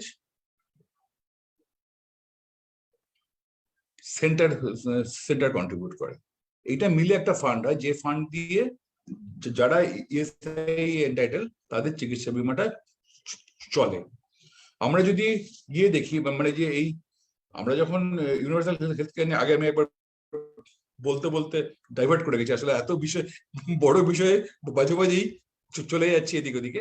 সেটা হচ্ছে যখন আমরা এই ইউনিভার্সাল হেলথ কেয়ার নিয়ে প্রচার করা শুরু করলাম, তখন আমাদের নিজেদের মধ্যেই প্রশ্ন উঠলো যে এটা কি সম্ভবপর, মানে রাষ্ট্রের পক্ষে কি এই টাকাটা যোগান দেওয়া সম্ভবপর। তখন আমরা এই যে ইকোনমিক মডেলগুলো, এই ইউনিভার্সাল হেলথ কেয়ারের যে ইকোনমিক মডেলগুলো, সেই ইকোনমিক মডেলগুলো নিয়ে অল্প বিস্তর পড়াশোনা করেছি। মানে যাকে আজকে আলোচনায় বসিয়েছেন তিনি পণ্ডিত নন, বিশেষভাবে অজ্ঞ। হ্যাঁ, তো আমরা যেটা দেখলাম যে তিনটে মোটামুটি ইকোনমিক মডেল আছে, যে মডেলে ইউনিভার্সাল হেলথ কেয়ারের দেশগুলো চলে। একটা মডেলকে বলা হয় বেভারেজ মডেল। বেভারেজ ছিলেন একজন উইলিয়াম বেভারেজ, একজন ব্রিটিশ ইকোনমিস্ট। তিনি ন্যাশনাল হেলথ স্কিমের হেলথ সার্ভিসের যে ইকোনমিক স্কিমটা সেটা তৈরি করেছিলেন। তার মডেলটা কি? তার মডেলটা হচ্ছে যে স্বাস্থ্য পরিষেবা হবে ট্যাক্সের টাকায়, এবং এটা ডেলিভার করা হবে, সার্ভিসটা ডেলিভার করা হবে বেশিরভাগটা সরকারি প্রতিষ্ঠানের মধ্যে দিয়ে। এটা হচ্ছে ইয়ে মডেল, বেভারেজ মডেল। বেভারেজ মডেলে এনএইচএস চলে। এনএইচএস এর চেয়েও মানে বেশি, মানে 100% চলে হচ্ছে কিউবাতে। কিউবার যে মডেল সেটা হচ্ছে বেভারেজ মডেল। আরেকটা মডেল আছে, সেটাকে বলা হয় বিসমার্ক মডেল। সেই বিসমার্ক মডেলে কতগুলো ফান্ড থাকে, সেগুলোকে ইন্স্যুরেন্স ফান্ড বলা হয়, কিন্তু সেই ইন্স্যুরেন্স ফান্ড এখানকার এই বেসরকারি ইন্স্যুরেন্সের মতো নয়। সেখানে সেখানে যেটা করা হয়, সেখানে হচ্ছে এমপ্লয়ি এবং এমপ্লয়ার তারা কন্ট্রিবিউট করে ফান্ড তৈরি করে। সেই ফান্ড দিয়ে চিকিৎসা হেলথ কেয়ারের খরচটা দেওয়া হয়, কিন্তু এবং বেশিরভাগটা বেসরকারি প্রতিষ্ঠানের মধ্যে দিয়ে দেওয়া হয়, কিন্তু তার প্রাইসটা কন্ট্রোল করে স্টেট। আর সেটা জার্মানি, ফ্রান্স, এই দেশগুলোতে এই মডেলটা চলে। আর যে মডেলটা আছে সেটা হচ্ছে এই প্রথম দুটো মডেলের মিক্সচার, সেটাকে বলা হয় ন্যাশনাল হেলথ ইন্স্যুরেন্স মডেল। সেই ন্যাশনাল হেলথ ইন্স্যুরেন্স মডেলে চলা দেশ হচ্ছে কানাডা, তাইওয়ান, এগুলো। তো আমাদের দেশে কোনটা হতে পারে? আমাদের দেশে কি ইএসআই এর মডেলের মতো চলা সম্ভব? এটা নিয়ে ডক্টর কে শ্রীনাথ রেড্ডির একটা লেকচার আমরা আমাদের ক্যাম্পেনের সময় আমরা 2016 24শে ডিসেম্বর, 24শে জানুয়ারি ইউনিভার্সিটি ইনস্টিটিউট হলে আমরা একটা পাবলিক কনভেনশন করেছিলাম। দাদা শ্রীনাথ রেড্ডি এসেছিলেন, সেখানে তার যে লেকচার ছিল, সেখানে তার যেটা মূল বক্তব্য ছিল, সেটা তিনি আগেও বিভিন্ন জায়গায় বলেছেন যে আমাদের দেশে যেখানে সংখ্যাগরিষ্ঠ মানুষ, প্রায় 91-92 জন মানুষ অসংগঠিত ক্ষেত্রে কাজ করেন, সেখানে ওই বিসমার্ক মডেল চলবে না। আমাদের দেশে যেটা চলবে সেটা হলো বিভারেজ মডেল। অর্থাৎ নাগরিকের কাছ থেকে তুমি প্রত্যক্ষ অপ্রত্যক্ষ যে কর নিচ্ছ, সেই করের টাকায় তুমি হেলথ কেয়ারের সার্ভিসটা প্রোভাইড করবে। হ্যাঁ, মানে আমি যতদূর পর্যন্ত খেয়াল করতে পারছি সেটা হচ্ছে এই মেডিকেল ইন্স্যুরেন্স, এই ব্যাপারটার একটা গ্রহণযোগ্যতা বা অন্তত শহর মফস্বলে এটার অ্যাকসেপ্টেন্স তৈরি হয়েছিল প্রাইভেট সেক্টরের কর্মচারীদের দিয়ে। মানে প্রাইভেট সেক্টরে কাজ করেন যারা, তাদের কাজের সঙ্গে মেডিকেল ইন্স্যুরেন্স একটা অ্যাড অন ছিল। এই তার আগে পর্যন্ত আমরা খুব মেডিকেল ইন্স্যুরেন্স ব্যাপারটার সঙ্গে পরিচিত ছিলাম না, ইএসআই, সিজিএইচএস এই ধরনের মডেলগুলো ছাড়া। আমার যদি ভুল হয় আপনি সংশোধন করে দেবেন। কিন্তু এই যে এই গ্রহণযোগ্যতা বাড়ানো হলো, ফলে ওই যে আপনি এর আগের কথায় বললেন যে 2 টাকা হোক কিন্তু আউটডোরের টিকিট করে একটা ইউজার ফি এর ধারণা এলো। এবার সেই ইউজার ফি এর জন্য বা অন্যান্য খরচের জন্য একটা বীমার ধারণা এলো। এই ধারণাগুলোর মধ্য দিয়ে স্বাস্থ্য পরিকাঠামোটা পশ্চিমবঙ্গে এর মধ্যে কবে নাগাদ এই এত বেসরকারীকরণের জায়গা তৈরি হলো? ওই যে আপনি আগের বার বলছিলেন যে সরকারি মেডিকেল কলেজগুলো থেকে এরা ছেড়ে দিচ্ছেন, সিনিয়র ডাক্তাররা ছেড়ে দিচ্ছেন, এই সিনিয়র ডাক্তাররাই কি বেসরকারি ক্ষেত্রগুলোর জন্য প্রথম হিউম্যান রিসোর্সের যোগান হলো? এই যেটা হলো সেটা হচ্ছে যে একদিকে আপনার সরকার ইনভেস্ট করছে না। সরকার ইনভেস্ট না করার জন্য কি হচ্ছে, সরকারি যেটা এক্সিস্টিং পরিকাঠামো, সেই পরিকাঠামোটাও নষ্ট হয়ে যাচ্ছে, সেটাকেও ঠিক মতো মেনটেন করা যাচ্ছে না। অন্যদিকে এই বেসরকারি স্বাস্থ্য প্রতিষ্ঠানগুলো যাতে খুলতে পারে, তার জন্য তাদেরকে কম পয়সায় বা সামান্য পয়সায় তাদেরকে জমি দেওয়া হচ্ছে, ট্যাক্স রিবেট দেওয়া হচ্ছে, বেসরকারি হাসপাতালগুলো তৈরি হচ্ছে। এবারে একদিকে মেডিকেল কলেজে পরিষেবা নেই, পরিষেবা খারাপ পরিষেবা, অন্যদিকে অপেক্ষাকৃত মানে অনেকটাই ভালো ভালো পরিষেবা পাওয়া যাচ্ছে বেসরকারি জায়গায়। যারা অ্যাফোর্ড করতে পারছে তারা যাচ্ছে এটাতে। এবারে বীমা কখন মানুষ করায়, যখন তার কাছে কোনো কিছু নিশ্চিত থাকে যে যে আমি বিপদে পড়লে আমাকে দেখার জন্য কেউ আছে, তখন কি সে বীমা করায়? করায় না বীমা। মানুষ মানুষ যখন জানতো যে আমার যাই হোক না কেন আমি সরকারি হাসপাতালে গেলে চিকিৎসাটা পেয়ে যাব, তখন তো আমার বীমা করানোর প্রয়োজন নেই। কিন্তু আমি যখন জানি যে আমি সরকারি হাসপাতালে পরিষেবা নাও পেতে পারি, আমাকে বেসরকারি জায়গায় যেতে হতে পারে, তখন আমরা সেই বেসরকারি জায়গায় যদি যেতে হয় তাহলে আমার যে খরচ হবে সেই খরচটার একটা অংশ যদি বীমা থেকে পাওয়া যায়। কিন্তু বীমা থেকে আসলে কি পাওয়া যায়, কতটা পাওয়া যায় সেটাই সন্দেহ আছে। মানে আমার সিনিয়র একজন দাদা আছেন, কার্ডিওলজিস্ট, ডক্টর গৌতম মিস্ত্রি বলে, তো তিনি জনস্বাস্থ্য আন্দোলনেরই একজন কর্মীও বলতে পারেন। গৌতম দা হিসেব করে দেখিয়েছিল যে একজন পেশেন্ট, হাইপারটেনসিভ পেশেন্ট, তার হার্ট অ্যাটাক হতে পারে, বাইপাস অপারেশন করতে হতে পারে। সেইটা ভেবে তিনি করালেন, ইন্স্যুরেন্স করালেন এবং বছরের পর বছর প্রিমিয়াম দিতে থাকলেন। তাতে তার যে খরচ হলো প্রিমিয়াম দিতে গিয়ে, তার যদি সত্যি সত্যি ওটা হয়ে যেত, হার্ট অ্যাটাকটা হতো আর তাকে বাইপাস করাতে হতো, তাহলে তার খরচ কম। হ্যাঁ, তো আসলে বীমাতে এই যে বলা হচ্ছে যে 5 লাখের বীমা, 5 লাখের পুরোটা কি পাওয়া যাবে? যাবে না পাওয়া। আমি গরিব ডাক্তার, আমার একটা 1.5 লাখের করা ছিল, মানে 1 লাখের একটা বিমা করা ছিল প্রায় 20 বছর আগে। সেটা এখন এই বেশ কিছু বছর ক্লেম না নেওয়ার জন্য সেটা বেড়ে 1.5 লাখ হয়েছে। আমার যখন ক্যাটারাক্ট সার্জারি হলো 2 বছর আগে, তখন ওই আমি এতে করালাম, যেখানে করালাম সেখানে প্যাকেজ ছিল পার আই 36,000 টাকা। তো ওই সার্জন আমার পরিচিত, আমার টিমের ডাক্তার, তো আমাকে ওরা 36,000-এর জায়গায় 26,000-এর প্যাকেজটা করে দিল। এই 26,000-এর মধ্যে 20,000 টাকা আমি ইন্স্যুরেন্স কোম্পানি থেকে পেলাম, বাকি 6,000 টাকা কিন্তু আমাকে পকেট থেকে দিতে হলো। এই আমরা যে ইন্স্যুরেন্স করাই, যে ইন্স্যুরেন্স আমাদের সবকিছুর দায়িত্ব নেবে এটা নয়, তো তাতে একটা প্রতিদিনের জন্য ঊর্ধ্বসীমা করে দেওয়া আছে, মানে যে বেডের পেছনে আপনি কতটা পেতে পারেন, নার্সিং এর জন্য কতটা পেতে পারেন, ডাক্তারের পেছনে কতটা পেতে পারেন, ওষুধের জন্য কতটা পেতে পারেন, তার ঊর্ধ্বসীমা বেঁধে দেওয়া আছে।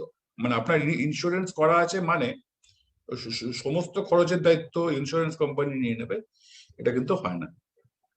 হ্যাঁ, মানে এখানে একটা ট্রানজাকশনাল পায়তারা আছে, মানে 100 টাকার বিমা হলে আমি 90 পাবো, 80 পাবো, 70 পাবো, কত আদায় করতে পারবো, তার কত মার্জিন থাকবে, কিভাবে হিসেব হবে, এটাকে আমি ট্রানজাকশনাল জায়গা বলছি। আর একটা জায়গা যেটা খুব ইম্পর্টেন্ট ভাবে আপনি বললেন যে বিমার প্রশ্নটাই সঙ্গত হয়ে উঠলো বেসরকারিকরণের হাত ধরে। মানে স্বাস্থ্য পরিষেবা যদি সরকারি থাকতো তাহলে বিমার প্রশ্নটা এভাবে আসতেই পারতো না। মানে আমি বলছি তো, আমি আমার নিজের অভিজ্ঞতা বলছি। আমি যখন ছত্তিশগড়ে ছিলাম, শহীদ হাসপাতালে, মানে শহীদ হাসপাতালে আমরা যখন কাজ করতাম, আমি ডক্টর বিনায়ক সেন, শৈবাল জানা, ডক্টর আশিস কুন্ডু, চঞ্চলা সমাজদার, আমরা ডাক্তার ছিলাম বটে, আবার একই সঙ্গে সংগঠনের হোল টাইমার ছিলাম। মানে আমরা যে ওয়েজ পেতাম সেটা খুব বেশি নয়, আমি সেই ওয়েজের পরিমাণটা বলছি না। তো কখনো এরকম হয়নি যে আমাদের হঠাৎ করে কোনো প্রয়োজন হয়েছে আমরা টাকা পাইনি, এটা হয়নি। ইউনিয়ন নিয়োগী আমাদের টাকার ব্যবস্থা করেছেন। তো আমি বহুদিন অব্দি ইন্স্যুরেন্স করাইনি, যে আমার কি হবে ইন্স্যুরেন্স করি, কারণ আমার যখন প্রয়োজন আমি তো টাকা পেয়ে যাবো। আমি যখন ওয়েস্ট বেঙ্গলে এলাম, ওয়েস্ট বেঙ্গলে এসে অন্য একটা আন্দোলনের সঙ্গে কাজ করা শুরু করলাম। তারপরে কিছু ঘটনাক্রম হয়, সেটা আজকের আলোচনার সঙ্গে যুক্তিসঙ্গত মানে সম্পর্কিত নয় বলে আমি বলছি না। তো সেই সময় আমার ফ্যামিলিতে একটা ক্রাইসিস হয়, মেডিকেল ক্রাইসিস। সেই মেডিকেল ক্রাইসিসের সময় দেখলাম আমার খুব অল্প টাকা লাগবে, 1,500 টাকা। সেই টাকাটার জন্য আমাকে কারোর কাছ থেকে ধার করতে হলো, মানে আমার কোনো আত্মীয়র কাছ থেকে ধার করতে হলো। কারণ তখন আমি এখানে আসার পরে আমার যে ওয়েজ ছিল সেটাও খুব কম। আমার ওয়াইফ একটা স্কুলে পড়ায়, ওরও তখন বেতন খুব কম ছিল। সেই 1,500 টাকার জন্য আমাকে কারোর কাছ থেকে ধার করতে হলো। তারপরে আমরা এই যে আমি যে বললাম যে আমার একটা 1 লাখের মেডিক্লেম আছে, সেই 1 লাখের মেডিক্লেমটা তখন করাই। মানে ওইটাই, মানে আপনি মানে সূত্রটা ধরিয়ে দিয়েছেন যে বেসরকারীকরণ না হলে, স্বাস্থ্য পরিষেবার বেসরকারীকরণ না হলে বিমার প্রয়োজনীয়তা বা বিমার জাস্টিফিকেশনটাই তৈরি হতো না। যেটাকে উল্টো করে আমরা আজকের আলোচনার শেষ দিকে হয়তো বুঝতে পারবো যে মানে বিমা আবার নতুন করে কি কি বেসরকারীকরণের জায়গা খুলে দেবে। বেসরকারীকরণ যেমন বিমার জায়গা খুলে দিল, বিমা নতুন করে কি কি বেসরকারীকরণের জায়গা খুলে দেবে। তার আগে আপনি শ্রীনাথ রেড্ডিকে নিয়ে এই সভাটার কথা বলছিলেন, মানে এই প্রসঙ্গে আরবিএসওয়াই বা এর আগে যে কথাগুলো এলো, একটা হেলথ এন্টাইটেলমেন্ট কার্ড এই প্রসঙ্গটা এসছিল, যেটা আপনাদের ইউনিভার্সাল হেলথ কেয়ারের সঙ্গে প্রাসঙ্গিকভাবে আলোচনায় আসতে পারে, সেটা নিয়ে যদি একটু বলেন। এটা হচ্ছে যে প্ল্যানিং কমিশন, এখন তো প্ল্যানিং কমিশন নেই, এখন প্ল্যানিং কমিশনের জায়গায় নীতি আয়োগ আছে। প্ল্যানিং কমিশন 2010-এ একটা high level expert group on universal health coverage তৈরি করে। সেই হাই লেভেল এক্সপার্ট গ্রুপকে দায়িত্ব দেওয়া হয় যে তারা ভারতের যে হেলথ সিনারিও সেটাকে বিচার বিশ্লেষণ করে তারা রেকমেন্ডেশন দেবে যে সরকার কিভাবে ইউনিভার্সাল হেলথ কভারেজের দায়িত্ব নিতে পারে। 2010-এ এই হাই লেভেল এক্সপার্ট গ্রুপটা তৈরি হয়, যার চেয়ারম্যান ছিলেন doctor K Srinath Reddy, public health foundation of ইন্ডিয়ার চেয়ারপারসন। তিনি এমসে কার্ডিওলজির অধ্যাপক ছিলেন। তো সেই এক্সপার্ট গ্রুপটা তার যে রেকমেন্ডেশন সেটা 2011-র শেষে দেয়।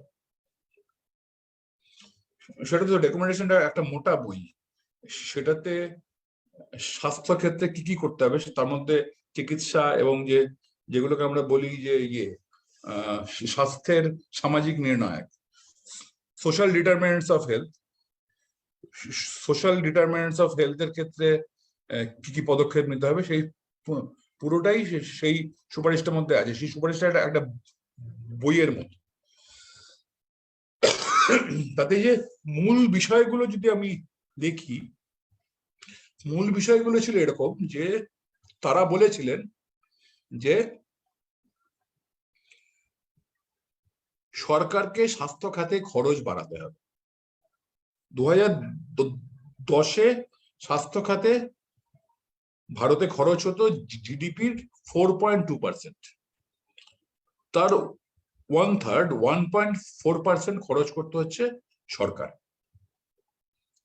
তাদের প্রথম বক্তব্যটা ছিল যে এটাকে বাড়িয়ে 2017-র মধ্যে জিডিপি 2.5 করতে হবে এবং 2022-এর মধ্যে এটাকে করতে হবে 3%। তাহলে তার মধ্যে দিয়ে সমস্ত নাগরিকের অত্যাবশ্যক যে প্রাইমারি, সেকেন্ডারি এবং টার্সিয়ারি কেয়ার, তার দায়িত্ব সরকার নিতে পারবে। এবার কোন কোনগুলো অত্যাবশ্যক, শিশু অত্যাবশ্যকের একটা প্যাকেজ ঠিক করা হবে। অত্যাবশ্যক মানে আমাদের কারো চুল কম, আমি হেয়ার ট্রান্সফার করাতে চাই, সেটা কি অত্যাবশ্যক? অত্যাবশ্যক নয়। আমি মোটা, আমি রোগা হতে চাই, তো আমার বেরিয়াট্রিক সার্জারি বা লাইপোসাকশনের খরচ কি স্টেট নেবে? সেটা নেবে না। কিন্তু অত্যাবশ্যক গুলোর খরচ সরকার বহন করবে। এই খরচটা আসবে, আমি যেটা বলেছি আগে, যে প্রত্যক্ষ এবং অপ্রত্যক্ষ করের টাকা। আমাদের যেমন এই গিয়ে আছে ভোটার আইডেন্টিটি কার্ড আছে, সেরকম প্রত্যেক নাগরিকের একটা হেলথ এন্টাইটেলমেন্ট কার্ড থাকবে।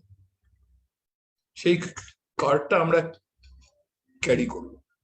আমি দিল্লি গেলাম কোনো একটা কাজে, ট্রেন থেকে নামতে গিয়ে আমার পা মচকে গেল, সেই পা মচকানের চিকিৎসাও আমি ওই কার্ড দেখিয়ে দিতে পাবো। আমার হার্টের ব্যথা শুরু হলো, আমাকে হয়তো অ্যাঞ্জিওগ্রাফি, অ্যাঞ্জিওপ্লাস্টি কিংবা বাইপাস করাতে হবে, সেটাও আমি ওই কার্ডটা দেখিয়ে অ্যাভেল করতে পারবো। এই হাই লেভেল এক্সপার্ট গ্রুপ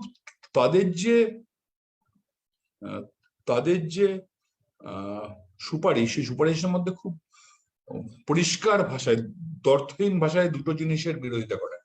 একটা হচ্ছে ইউজার ফি, 2 নম্বর হচ্ছে মেডিকেল ইন্স্যুরেন্স। যে ফর্মে মেডিকেল ইন্স্যুরেন্স গুলো চলে সেটা মানে যে ইনশিওর্ড পার্সন সেই তার প্রিমিয়াম দিক বা রাষ্ট্র তার হয়ে প্রিমিয়াম দিয়ে দিক, সেই এই যে ইন্স্যুরেন্সের যে হেলথ ইন্স্যুরেন্সের যে মডেলটা, সেটা তারা বিরোধিতা করেন আর ইউজার ফির বিরোধিতা করেন। তারা বলেছিলেন যে এই যে ইএসআই এর যে পরিকাঠামো আছে, ইএসআই এর তো একটা বিশাল পরিকাঠামো আছে এবং বিশাল আনইউজড ফান্ড আছে। সেই ফান্ডের পরিমাণটা আমি অফহ্যান্ড বলতে পারবো না, বিশাল কোটি কোটি টাকার আনইউজড ফান্ড আছে। এই পরিকাঠামোটাকে কাজে লাগিয়ে, এই পরিকাঠামোটাকে ইউনিভার্সাল হেলথ কেয়ার দেওয়ার কাজে লাগানোর সুপারিশ হাই লেভেল এক্সপার্ট গ্রুপ করেছিল। মানে এটা হচ্ছে চিকিৎসা পরিকাঠামো তৈরি করার, এই আনইউজ টাকাটাকে চিকিৎসা পরিকাঠামো, আনইউজ না, কেবল আনইউজটা না, কেবল আনইউজ টাকা না, মানে ওদের যে পরিকাঠামোটা আছে, পরিকাঠামোটাকে কাজে লাগানো। ইএসআই এ কি নেই? ইএসআই এ বিশাল বিশাল বিল্ডিং আছে, ইএসআই এর স্পেশালিস্টরা আছে, কিন্তু এই বেসরকারির করণের যুগে কি হচ্ছে, আপনার অ্যাঞ্জিওপ্লাস্টি দরকার, ওখানকার ডাক্তাররা আপনাকে রেফার করে দিলে অ্যাপোলোতে বা কোনো একটা জায়গায় আপনার ইয়ে হয়ে যাবে, বিনামূল্যে অ্যাঞ্জিওপ্লাস্টি হয়ে যাবে কিংবা ডায়ালিসিস হয়ে যাবে। সেটা কিন্তু ইএসআই এর পরিকাঠামো দিয়েই সম্ভব। হ্যাঁ, তো এই ইএসআই এর যে পরিকাঠামোটা, সেই পরিকাঠামোটাকে হাই লেভেল এক্সপার্ট গ্রুপ কাজে লাগানোর কথা বলেছিল। এছাড়া তারা অনেক কিছু বলেছিলেন, তার মধ্যে মেডিকেল এডুকেশন কিরকম ভাবে হবে, সরকারকে মেডিকেল কলেজ স্থাপন করতে হবে, মিড লেভেল কেয়ার গিভারের প্রশ্ন তারা এনেছিলেন, মানে ডাক্তার এবং স্বাস্থ্যকর্মীর মাঝখানে একটা স্তর, কেয়ার গিভারের একটা স্তর, তার কথা তারা বলেছিলেন এরকম। তো কিন্তু এই মূল বিষয়টা ছিল যে স্বাস্থ্য খাতে সরকারকে ব্যয় বৃদ্ধি করতে হবে। কিন্তু যেটা হয়, হ্যাঁ, তো এই 2012-তে যখন প্ল্যান ডকুমেন্ট বেরোয়, সেই প্ল্যান ডকুমেন্টে আমরা দেখলাম যে ওই ইউনিভার্সাল হেলথ কাভারেজ এই শব্দবন্ধটুকুকে প্ল্যানিং কমিশন রেখেছে, আর সুপারিশের আর কিছুকে রাখে। বলেছে যে 2.5 না, ওরা বলেছে 1.4 এর জায়গায় 1.56 খরচ বাড়ানো হবে। তো আমাদের কাছে যখন এই দুটো ডকুমেন্ট আসে, তখন কলকাতায় আমরা যারা গণস্বাস্থ্যের কাজ করি, আমরা কিছু জন এটা নিয়ে পড়াশোনা করি। 2013 ফেব্রুয়ারিতে একাডেমি অফ ফাইন আর্টসের একটা সেমিনার রুম আছে, সেই সেমিনার রুমে আমাদের একটা আলোচনা হয়। তো তারপর আমরা যারা শ্রমজীবী স্বাস্থ্য উদ্যোগ করি, আমাদের মনে হয় যে এই বিষয়টা নিয়ে মানুষের কাছে যাওয়া উচিত, যে সরকারেরই তৈরি একটা কমিটি, তারা হিসেব করে দেখিয়ে দিচ্ছে যে সরকারের পক্ষে দায়িত্ব নেওয়া সম্ভব, অথচ সরকার বলছে যে তারা দায়িত্ব নেবে না, তাদের পক্ষে দায়িত্ব নেওয়া সম্ভব না। তো এই বিষয়টাকে আমরা মানুষের কাছে নিয়ে যাই, তারপর মানুষ ঠিক করবেন যে তারা কি করবেন কি করবেন। তো এইটা নিয়ে আমাদের 2013 থেকে ক্যাম্পেইন করা শুরু হয়। আমাদের স্বাস্থ্য আন্দোলনের সূত্রে বিভিন্ন যে গণবিজ্ঞান সংগঠন, ছাত্র সংগঠন, কৃষক সংগঠন, শ্রমিক ইউনিয়ন, তাদের সঙ্গে আমাদের যেখানে যেখানে যোগাযোগ ছিল পশ্চিমবঙ্গের সেই জায়গাগুলোতে আমরা যাই, গিয়ে ওয়ার্কশপ করতে থাকি, মিটিং করতে থাকি। 2015 আগস্টে গিয়ে আমরা একটা health for all campaign committee, all West Bengal health for all campaign committee গঠন করি। তারই সূত্র ধরে ওই জানুয়ারিতে 2016 জানুয়ারিতে জেলাগুলোতে স্বাস্থ্য অভিযান করা হয়। সেখানে আমরা এই হাই লেভেল এক্সপার্ট গ্রুপের রেকমেন্ডেশনের কথাগুলো প্রচারে নিয়ে আসি এবং সেটাকে কালমিনেট করাই ইউনিভার্সিটি ইনস্টিটিউট হলের একটা পাবলিক কনভেনশনে। পিএইচএফআই এর কথা যখন এলো, আমি আমার দিক থেকে কয়েকটা কথা বলতে চাই, সেটাই আসবো, কিন্তু তার আগে তাহলে কি আমি এটা ঠিক বুঝছি যে বীমা ভিত্তিক স্বাস্থ্য পরিষেবা মানে স্বাস্থ্যের বেসরকারীকরণের সম্ভাবনাটাকে আরো খুলে দেওয়া, এইটা হচ্ছে মূল অভিযোগের জায়গা?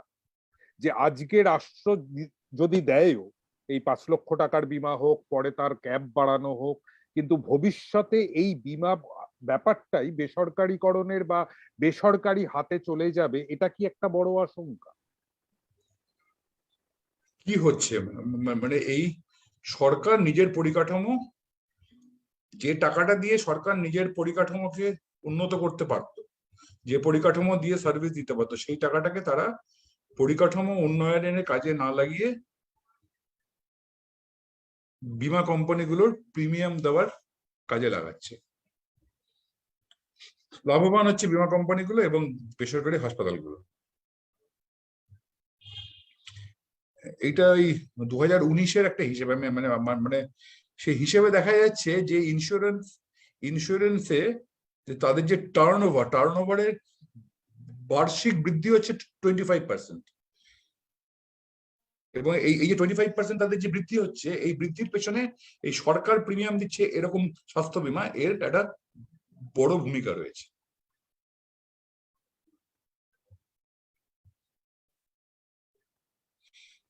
এখন থেকেই গোটা টাকাটা মুনাফার জন্যই ব্যবহার করা হচ্ছে, বেসরকারি প্রিমিয়াম যোগানোর জন্যই ব্যবহার করা হচ্ছে, তো ভবিষ্যতে তো এটা আরো বেশি করে বেসরকারীকরণের দিকে নিয়ে যায়।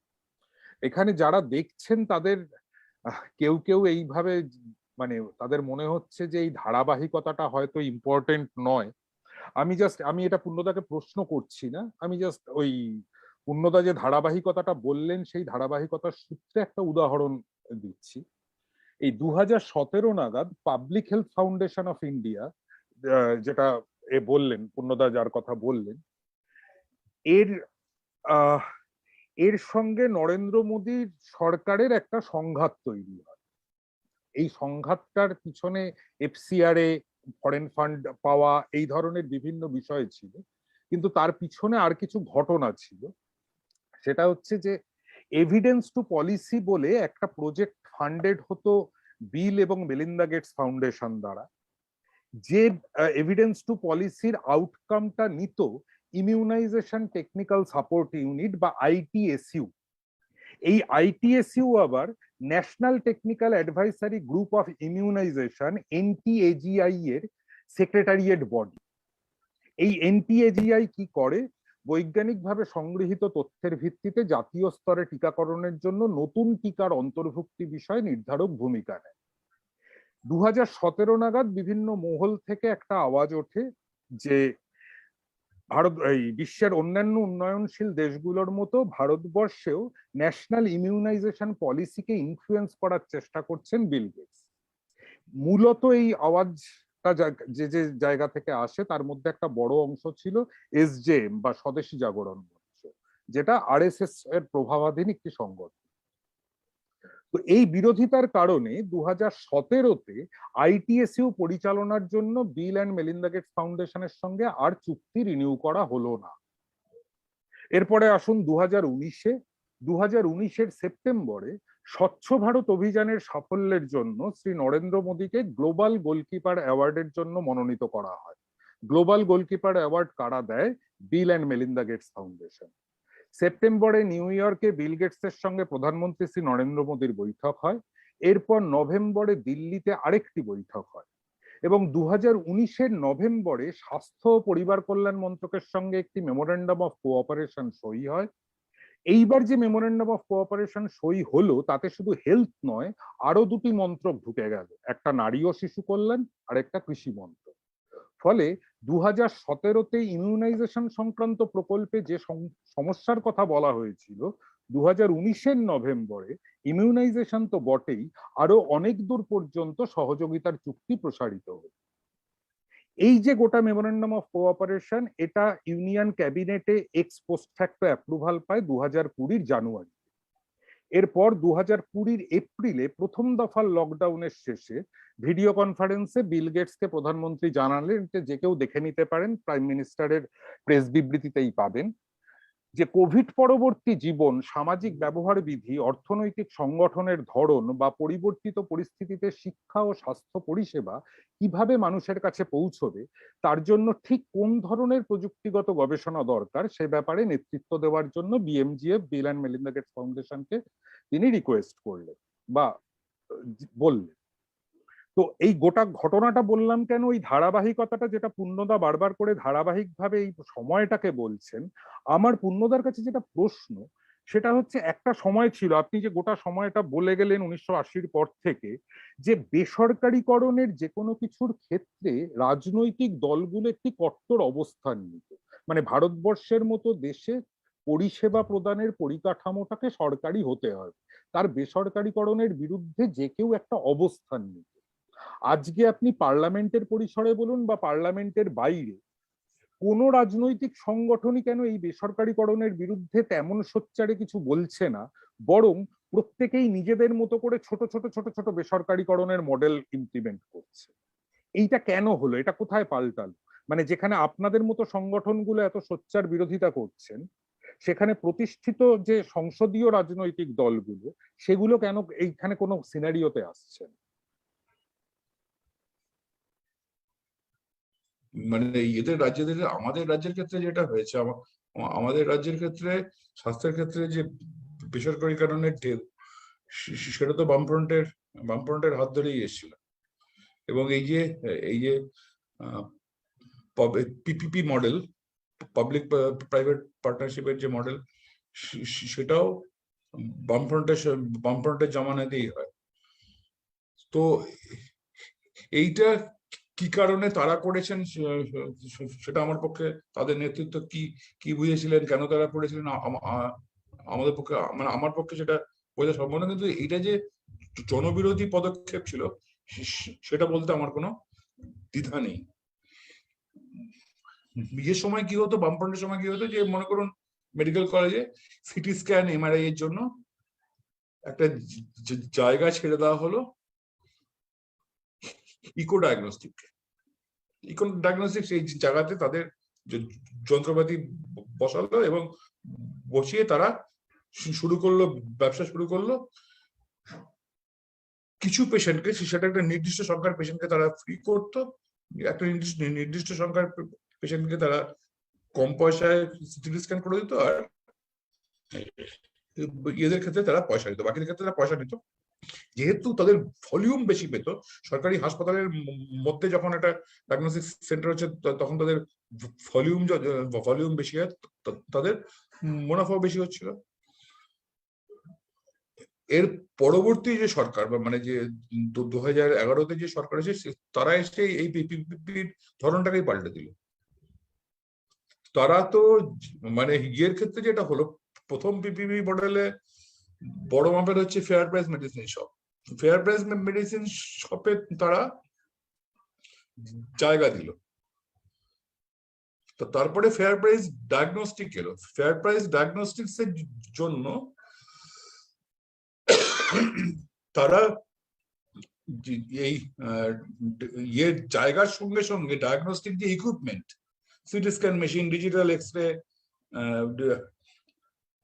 আল্ট্রাসোনোগ্রাফি, এমআরআই, সেগুলো, সেই মেশিন গুলো কেনার জন্য টাকা দিতে লাগলো। তো তাদের যে আনইউজড ফান্ড, এই পশ্চিমাঞ্চল উন্নয়ন পর্ষদের আনইউজড ফান্ড, এগুলো আমি এগুলো ইয়ে করে বলছি না, বানিয়ে বলছি না, এটা ওই আমাদের যে স্বাস্থ্য দপ্তরের যে ডকুমেন্ট আছে, মানে একটা সময় অব্দি হেলথ অন দ্য মার্চ বলে একটা বই বেরোতো, সেটা ইয়ে বামফ্রন্টের সময় থেকে বোধহয় 2014-2015 অব্দি পাওয়া যাবে। তাতে দেখা যাবে যে কিভাবে টাকাগুলো। তো এই রাজনৈতিক সংসদীয় যে রাজনৈতিক দলগুলো এরা কিন্তু ইয়েতে যাই বলুক না কেন, মুখে যাই বলুক না কেন, এরা কিন্তু প্রকৃত অর্থে যে বেসরকারীকরণের বিরোধিতা সেটা তারা করেনি। কেন করেনি সেটা আমি বলতে পারবো না। শুনতে পাচ্ছি না আপনার শুনতে পাচ্ছি না, আপনার মাইক্রোফোন মিউট হয়ে আছে। হ্যাঁ, সরি। আমি এই প্রসঙ্গটা একটু পরেই আবার ফিরছি, তার আগে আমার দুটো ছোট প্রশ্ন, সেটা হচ্ছে একদম এখনকার পরিস্থিতি নিয়ে। গত 2 বছরে আমরা আমাদের অনেক বোঝাপড়াকে কি পাল্টে যেতে দেখছি না? মানে শ্রমজীবী সংখ্যাগরিষ্ঠ মানুষের একরকমের দাবি দাওয়া দিয়ে অন্য দাবি দাওয়াগুলোকে খাটো করে দেওয়া হচ্ছে এমন। যেমন ধরুন, পরিবারের মহিলাদের নামে স্বাস্থ্যসাথী কার্ড ইস্যু করা হচ্ছে, যার মধ্য দিয়ে পরিবারে, সমাজে নারীর অবস্থানকে আরো স্বনির্ভর, স্বাধীন এবং গুরুত্বপূর্ণ করে তোলার একটা চেষ্টা রয়েছে, এটা ভাবা যায়। কিন্তু এবার চিকিৎসা বিমার এই প্রকল্পটাকে বিরোধিতা করা হলে নারী আন্দোলনের এই প্রাপ্তিটাকেও কি খাটো করা হয় না? বা ধরুন, কোভিডের এই সময় আমরা যেটা দেখলাম, চিকিৎসা বিষয়টা রুগী ও চিকিৎসকের ব্যক্তি পরিসর থেকে বেরিয়ে রাষ্ট্রের একটা সামগ্রিক হস্তক্ষেপ তৈরি হলো। এবার দেশবাসীর চিকিৎসার অধিকার সুনিশ্চিত করতে রাষ্ট্রের ভূমিকা বাড়ানোর যে দাবি, তার সঙ্গে কি একটা সবিরোধ তৈরি হল? ওই আমিও ইচ্ছাকৃতভাবেই দেশবাসী কথাটা বললাম, নাগরিক নয়, কারণ এরপরে বিমা পাওয়ার যোগ্যতা হিসেবে নাগরিকত্বের নিশ্চয়তাও কি একটা আবশ্যক শর্ত হয়ে উঠতে পারে বলে মনে হয়? প্রথমত যে এই স্বাস্থ্যসাথীর ক্ষেত্রে মহিলাদের নামে স্বাস্থ্যসাথী কার্ড করা, এটাকে আমি খারাপ পদক্ষেপ কখনোই বলবো না, ভালো পদক্ষেপই বলবো। কিন্তু এটা মানে এইটা নারী আন্দোলনের ফলে এটা হয়েছে এটা আমি বলবো না। আপনি এইটা বলুন বা কন্যাশ্রী বলুন, মানে স্কুলের মেয়েদেরকে সাইকেল দেওয়া বলুন, বা তাদের 18 বছর হয়ে গেলে তাদের 25,000 টাকা করে দেওয়া বলুন, এগুলোর ফলে তার যে ইতিবাচক যে জায়গাগুলো, সেই ইতিবাচক জায়গাগুলোকে আমি কখনোই খাটো করবো না। কিন্তু এগুলো আন্দোলনের ফলে হয়নি। এটা আমাদের বর্তমান সরকার এবং তার মুখ্যমন্ত্রী তাদের যে জনমোহিনী রাজনীতির জন্য এটা করেছেন। তো আমরা আমরা যখন স্বাস্থ্যসাথীর বিরোধিতা করছি, তার মানে আমরা নারী আন্দোলনের বিরোধিতা করছি, ব্যাপারটা একদমই এরকম না। আমরা তো সবারই স্বাস্থ্য চাইছি। আমরা যখন ইউনিভার্সাল হেলথ কেয়ার চাইছি, তখন নারী পুরুষ নির্বিশেষে, শারীরিক রোগী, মানসিক রোগী নির্বিশেষে সবার জন্যই সমমানের প্রয়োজন মতো চিকিৎসা পরিষেবা চাইছি, স্বাস্থ্য পরিষেবা চাইছি। আর কোভিডের সময় যেটা হয়েছে, এই কোভিড প্যান্ডেমিক যদি নাও হতো, আমার ধারণা যে যেভাবে স্বাস্থ্য বীমার গতি যেভাবে চলেছে সেভাবেই হতো। কারণ কোভিড তো 2020 মার্চ নাগাদ আমাদের দেশে এসছে। তো 2016-তে কিন্তু আমাদের পশ্চিমবঙ্গের রাজ্য সরকার স্বাস্থ্যসাথী ডিসিশন নিয়ে নিয়েছে। 2017-তে সেটা রোল আউট করা শুরু হয়েছে।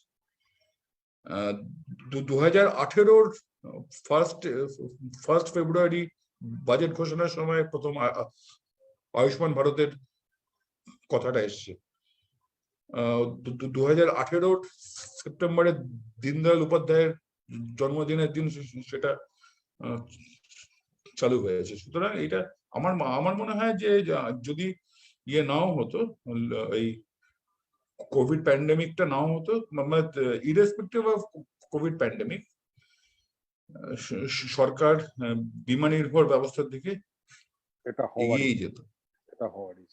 হ্যাঁ, তাহলে এবার আমি আপনার আগের যেখানে থামিয়েছিলাম সেটা ধরে আমার শেষ প্রশ্নটা করছি, যে এই সংসদীয় রাজনৈতিক দলগুলো কেন করছে না সেই আলোচনায় না হয় আমরা গেলাম না, কিন্তু করছে না এটা তো একটা বাস্তবতা।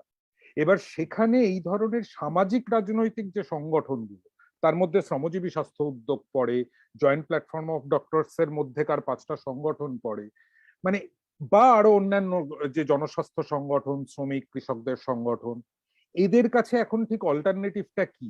কারণ একটা জিনিস বোঝা গেল যে এই বীমা প্রক্রিয়াটা গোটাটা একটা আজকে বিমাটা করা সম্ভব হচ্ছে বেসরকারীকরণের হাত ধরে, বিমা প্রক্রিয়াটা বেসরকারীকরণকে আরো পোক্ত করে। ফলে ইউনিভার্সাল হেলথ অ্যাক্সেসের সম্পূর্ণ উল্টো দিকের একটা যাত্রাপথ তৈরি হয়েছে। সেখানে স্বীকৃত সংগঠিত সংসদীয় রাজনৈতিক দলগুলোর কোনো পদক্ষেপ নেই, বরং তারাও এটাকেই ইমপ্লিমেন্ট করছে যার যেখানে ক্ষমতা আছে। সেখানে তাহলে সামাজিক রাজনৈতিক সংগঠনগুলোর ইতিকর্তব্য কি বলে আপনারা মনে করেন বা আপনি মনে করেন? প্রথমে এই সামাজিক রাজনৈতিক যে সংগঠনগুলো, সেই সংগঠনগুলো থেকে এই ইউনিভার্সাল হেলথ কেয়ারের বিষয়ে তাদের দৃষ্টিভঙ্গি পরিষ্কার করতে হবে। আমরা যখন 2013-তে ইউনিভার্সাল হেলথ কেয়ার নিয়ে পশ্চিমবঙ্গে প্রচার করার জন্য আমরা উদ্যোগ নিই, তখন পশ্চিমবঙ্গে আমাদের পরিচিত যে বিপ্লবী গ্রুপগুলো আছে তাদের নেতৃত্বের সঙ্গে আমি কথা বলার চেষ্টা করি যে তোমরা একদিন ঘন্টা দুয়েক সময় আমাদের দাও, আমরা তো মানে এটার ইম্পর্টেন্স কতটা এটা নিয়ে একটু আলোচনা করবো। সেই সময় দিতে পারেননি অনেকে। হ্যাঁ, এবং আমরা যখন জয়েন্ট প্ল্যাটফর্মের মধ্যেও যখন আমরা শ্রমজীবী স্বাস্থ্য উদ্যোগ প্রথম যুক্ত হলো 2017-তে, তখন আমরা যখন প্রথম ইউনিভার্সাল হেলথ কেয়ারের কথা অন্যান্য ডাক্তারি সংগঠনগুলোর কাছে রাখি, তখন তাদের কাছে মানে আমি এটা সেলফ ক্রিটিসিজমই বলবো যে তাদের কাছে আমাদের কথাটা গ্রহণযোগ্য ছিল না। তাদের মনে হয়েছিল যে না, আমরা ঐক্যবদ্ধ হয়েছি যে ডাক্তারদের ওপর যে ক্রমবর্ধমান যে আক্রমণ, সেই আক্রমণের বিরোধিতায় আমাদের ঐক্যবদ্ধ হতে হবে। তো আমরা তখন যেটা বোঝানোর চেষ্টা করেছিলাম যে মানুষ ডাক্তারকে কেন মারে, ডাক্তারকে বা নার্সকে কেন মারে। তার কাছে এই প্রচারটা আছে যে সরকারি হাসপাতালে সবকিছু ফ্রিতে পাওয়া যায়। 2014 থেকে তো আমাদের রাজ্যে সরকারি হাসপাতালে সবকিছু ফ্রি। এবার মানুষ সেই এক্সপেকটেশন নিয়ে হাসপাতালে আসছে। হাসপাতালে এসে সে দেখছে যে তার একটা পেটে ব্যথা হচ্ছে, একটা আল্ট্রাসোনোগ্রাফি করা দরকার, করে ঠিক করা দরকার যে অপারেশন হবে কি হবে না। আল্ট্রাসোনোগ্রাফি হচ্ছে না, তার যে ওষুধটার প্রয়োজন সেই ওষুধটা নেই। এই ধরনের যে সমস্যাগুলো, সেই সমস্যাগুলোতে মানুষ ক্ষুব্ধ হয়। মানুষের ক্ষোভ স্বাস্থ্যমন্ত্রীর উপর বা মুখ্যমন্ত্রীর উপর তো যাবে না, সরকারের যে প্রতিনিধি তার সামনে আছে, সেটা নার্স হতে পারেন, ডাক্তার হতে পারেন, ওয়ার্ড মাস্টার হতে পারেন, তার উপর ক্ষোভটা আছড়ে পড়বে। তো আমাদের যদি মার খাওয়া থেকে বাঁচতে হয়, যদি কেবল মার খাওয়া থেকেও বাঁচতে হয়, তাহলেও আমাদের এই মানুষের স্বাস্থ্যের অধিকারের দাবি নিয়ে আমাদের কথা বলতে হবে, আন্দোলন করতে হবে। তো আমরা 2017 থেকে আমরা যারা শ্রমজীবী স্বাস্থ্যের মানুষ, আমরা জয়েন্ট প্ল্যাটফর্মের মধ্যে কাজ করতে থাকি, কথা বলে আলোচনা করতে থাকি। এবং 2018-তে মানে আমার আরেকটি যে সংগঠন ওয়েস্ট বেঙ্গল ডক্টরস ফোরাম, তারা তাদের যে ঘোষিত লক্ষ্য তার মধ্যে ইউনিভার্সাল হেলথ কেয়ারকে নিয়ে আসে। অন্যান্য যে সংগঠনগুলো, association of health service doctors, health service association, doctors for democracy, যারা আমাদের জয়েন্ট প্ল্যাটফর্মের মধ্যে নেই, service doctors forum, medical service, এটা সবাই কিন্তু আমরা আস্তে আস্তে ইউনিভার্সাল হেলথ কভারেজের বিষয়টা নিজেরা বুঝতে পেরেছি এবং মানুষের কাছে বলা শুরু করেছি। সরকারকে বাধ্য করতে হবে। সরকারকে বাধ্য করাটা কেবলমাত্র ডাক্তারদের সংগঠনগুলো মিলে পারবে না। এক মিনিট, এইটাই আমি জিজ্ঞেস করতে যাচ্ছিলাম। এটা তো আপনি চিকিৎসক সংগঠনের মধ্যে ডায়ালগের স্পেসটা বাড়ছে এটা বললেন। এবার চিকিৎসা পরিষেবার ভোক্তা যে আমাদের মতো সাধারণ মানুষ যারা পেশেন্ট হিসেবে যায়, এইটা নিয়ে যেটা করতে হবে, মানে যেটা করার জন্য আমরা 2013-তে কাজ শুরু করেছিলাম এবং সেই কাজটা কোনো না কোনো ফর্মে এখনো আমরা জারি রেখেছি। খুব মানে আরো বেশি লোককে পেলে একসঙ্গে আরো ভালোভাবে করা, সেটা হচ্ছে যে মানুষের কাছে কথাটা পৌঁছতে হবে যে সরকার আমাদের ধোঁকা দিচ্ছে। আসলে সরকারেরই দায়িত্ব নেওয়া উচিত। পৃথিবীর অনেকগুলো দেশের সরকার এই দায়িত্বটা নেয়, দায়িত্বটা নেওয়া সম্ভব। এই দায়িত্বটা নেওয়ার জন্য সরকারকে বাধ্য করতে হবে। এই সূত্রে ওই যাদের সঙ্গে আপনি 2013-র সময় ডায়ালগে টাইম পাননি, এখন কি তারা আগ্রহ দেখাচ্ছেন বা দেখাবেন বা ফের চেষ্টা হবে? তাদের কেউ কেউ দেখিয়েছেন আগ্রহ।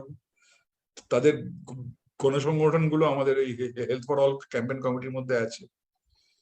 মানে আমি নাম করে বলছি না যে কারা আগ্রহ দেখাননি আর কাদের গণসংগঠন আমাদের সঙ্গে আছে, তার অবস্থান পাল্টেছে। এমনকি 2019-এর লোকসভা নির্বাচনের আগে জয়েন্ট প্ল্যাটফর্ম ডক্টরসের পক্ষ থেকে আমরা একটা মোলারি যুব কেন্দ্রের একটা কনভেনশনের আয়োজন করেছিলাম। সেখানে আমরা এই সংসদীয় যে দলগুলো তাদেরকে ডেকেছিলাম। সেখানে আমরা ডক্টরস চার্টার অন হেলথ বলে একটা ডকুমেন্ট আমরা দিই এবং সেখানে আমরা এই বিমা নির্ভর স্বাস্থ্য ব্যবস্থার বিরুদ্ধে আমাদের মতগুলো রাখি। তো তারপরে আমরা যেটা দেখি যে তারপরে রাজীব গান্ধী কংগ্রেসের যে ম্যানিফেস্টো রায়পুরে বার করেন, সেখানে তিনি এটা নিয়ে আসেন। রাহুল গান্ধী, হ্যাঁ, রাহুল গান্ধী স্বাস্থ্য খাতে ব্যয় বাড়ানো, সরকার নাগরিকের স্বাস্থ্য দায়িত্ব নেবে, এই বিষয়টাকে নিয়ে আসেন। সিপিএমও তাদের বিধানসভা নির্বাচনের যে ম্যানিফেস্টো তাতে কিন্তু ইউনিভার্সাল হেলথ কেয়ারের বক্তব্যটাকে আনে এবং এই তারা জিডিপির 5% খরচ করবে এই বক্তব্যটা রাখে। তো খুব সামান্য হলেও কিছু কিছু আমরা কথাগুলো আমরা কিছু কিছু পৌঁছতে পারছি, কিন্তু আরো বেশি সংখ্যায় মানুষের কাছে যদি আমরা পৌঁছতে না পারি এবং মানুষ যদি সরকারের উপর চাপ সৃষ্টি করতে না পারেন, তাহলে ব্যাপারটা হবে বলে আমার মনে হয়। পৃথিবীর যেসব জায়গায় সেই ইউনিভার্সাল হেলথ কেয়ার হয়েছে সেখানকার সরকার ভালো ছিল তাই তারা করেছে এরকম নয়, তারা বাধ্য হয়েছিল, কোনো না কোনো কারণে বাধ্য হয়েছিল।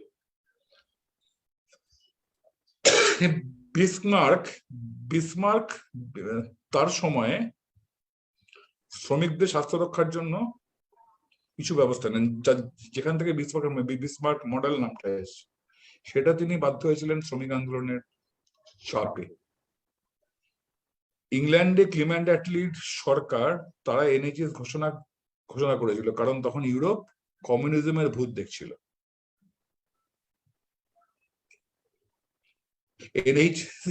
এনএইচএস হলে কমিউনিজমের ভূতকে ইংল্যান্ড থেকে ঠেকিয়ে রাখা যাবে, এরকম একটা ধারণা থেকে এনএইচএস শুরু হয়। তো এই মানে আমরা যদি মানুষ যদি সংঘবদ্ধ না হন, স্বাস্থ্যের দাবিতে আন্দোলন না করেন, সরকারকে বাধ্য না করেন, তাহলে আপনা থেকে ব্যাপারটা হয়ে যাবে এরকম বলে মনে হয়। এখানেই ফেসবুকে রত্নাবলীদি বলছেন যে রত্নাবলীদিদের সঙ্গে নিতে এবং ওরা সঙ্গে আছেন, এবং উনি নিজে একটা সেলফ ক্রিটিক্যাল এও বলেছেন যে এনজিও গুলোও অনেকাংশে দায়ী এই বেসরকারীকরণের ধারণাটাকে প্রমোট করার ক্ষেত্রে। আমি শেষে একটা ধাঁধার জাস্ট আপনার কথা শুনতে শুনতে মাথায় এলো, বঙ্কিম দত্ত বলে একজন একটা করেছেন বঙ্কিম দত্তকে চেনেন না? বঙ্কিম দত্ত হচ্ছেন গণবিজ্ঞান সমন্বয় কেন্দ্র। আমরা যখন ছোট ছিলাম তখন অনেকগুলো গণবিজ্ঞান ক্লাব পশ্চিমবঙ্গে অ্যাক্টিভ ছিল, তাদের একটা সমন্বয় কেন্দ্র ছিল। সমন্বয়ের অন্যতম আহ্বায়ক ছিলেন বঙ্কিম দত্ত। আচ্ছা আচ্ছা আচ্ছা। তো বঙ্কিম বাবু ওনার একটা অভিজ্ঞতার থেকে প্রশ্ন করেছেন যে এই যে ঠকানো হচ্ছে, বীমা থাকলে একরকম প্যাকেজ, বীমা না থাকলে আরেক রকম প্যাকেজ, এবং তারপরও ঠিকঠাক চিকিৎসা পাওয়া যাচ্ছে না। আমি জাস্ট ওনার অভিজ্ঞতাটা রিপিট করছি না, কিন্তু আমি জিজ্ঞেস করছি যে এই মেডিকেল ইন্স্যুরেন্স থাকলে তারপরে এই যে সেটার থেকে ঠিকঠাক ভাবে নিজের প্রাপ্য বুঝে না পাওয়ার যে অভিজ্ঞতা, এটার জন্য কি সরকারের কোথাও জানানোর কোনো উপায় আছে? বা যদি না থাকে, সেই দাবিটা করলে কি ইন্স্যুরেন্সটাই বৈধতা পেয়ে যায়? সেই দাবিটা কি অনুচিত? না না না, আমরা যখন ইউনিভার্সাল হেলথ কেয়ারের যখন আমরা শুরু করি, আমরা তো আরএসবিআই এর বিরোধী, কিন্তু আরএসবিআই তে কি কি পাওয়ার কথা আর তুমি কি পাচ্ছ না, সেটা আমরা মানুষের কাছে নেই।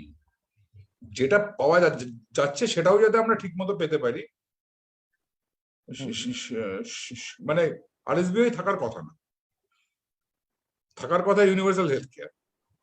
কিন্তু আরএসবিআই আছে, আরএসবিআইটা চলছে আমার পয়সা, কিংবা স্বাস্থ্যসাথী চলছে আমার পয়সা। তো স্বাস্থ্যসাথীর পরিষেবা যাতে আমি ঠিক মতো পাই, কিভাবে কিভাবে একজন মানুষ সেটা সেটা পেতে পারে, সেটা মানুষকে এডুকেট করার দায়িত্ব তো আমাদেরই পড়ে। হ্যাঁ, মানে সেখানে তো না, সরকারও আমার যখন, মনে হয় না তাতে বৈধতা পায়, আমার মনে হয় না তাতে বৈধতা পায়। মানে তাহলে সরকারের কাছে এই ধরনের কোনো অভিযোগ জানানোর জায়গা তৈরি করার দাবিটা রাখাই যেতে পারে। অভিযোগ আপনি যদি দেখেন, ওই ঠিক করে দেওয়া আছে যে যে কি করলে কার কাছে আপনার কার কাছে কমপ্লেন করতে হবে, সব ঠিক করে দেওয়া আছে। আচ্ছা, যে ওই আপনি এটা খুলবেন, স্বাস্থ্যসাথী সাইট খুলবেন কিংবা RSBOA এর সাইট খুলবেন, হ্যাঁ, সেখানে মানে আপনার যদি কোনো গ্রিভেন্স থাকে, প্রথমে কাকে বলবেন, তার কাছে সমাধান না হলে তারপর কার কাছে যাবেন, সমস্ত কিছু বলা আছে। কিন্তু মানুষ সেই জায়গা অবধি পৌঁছতেই পারে না।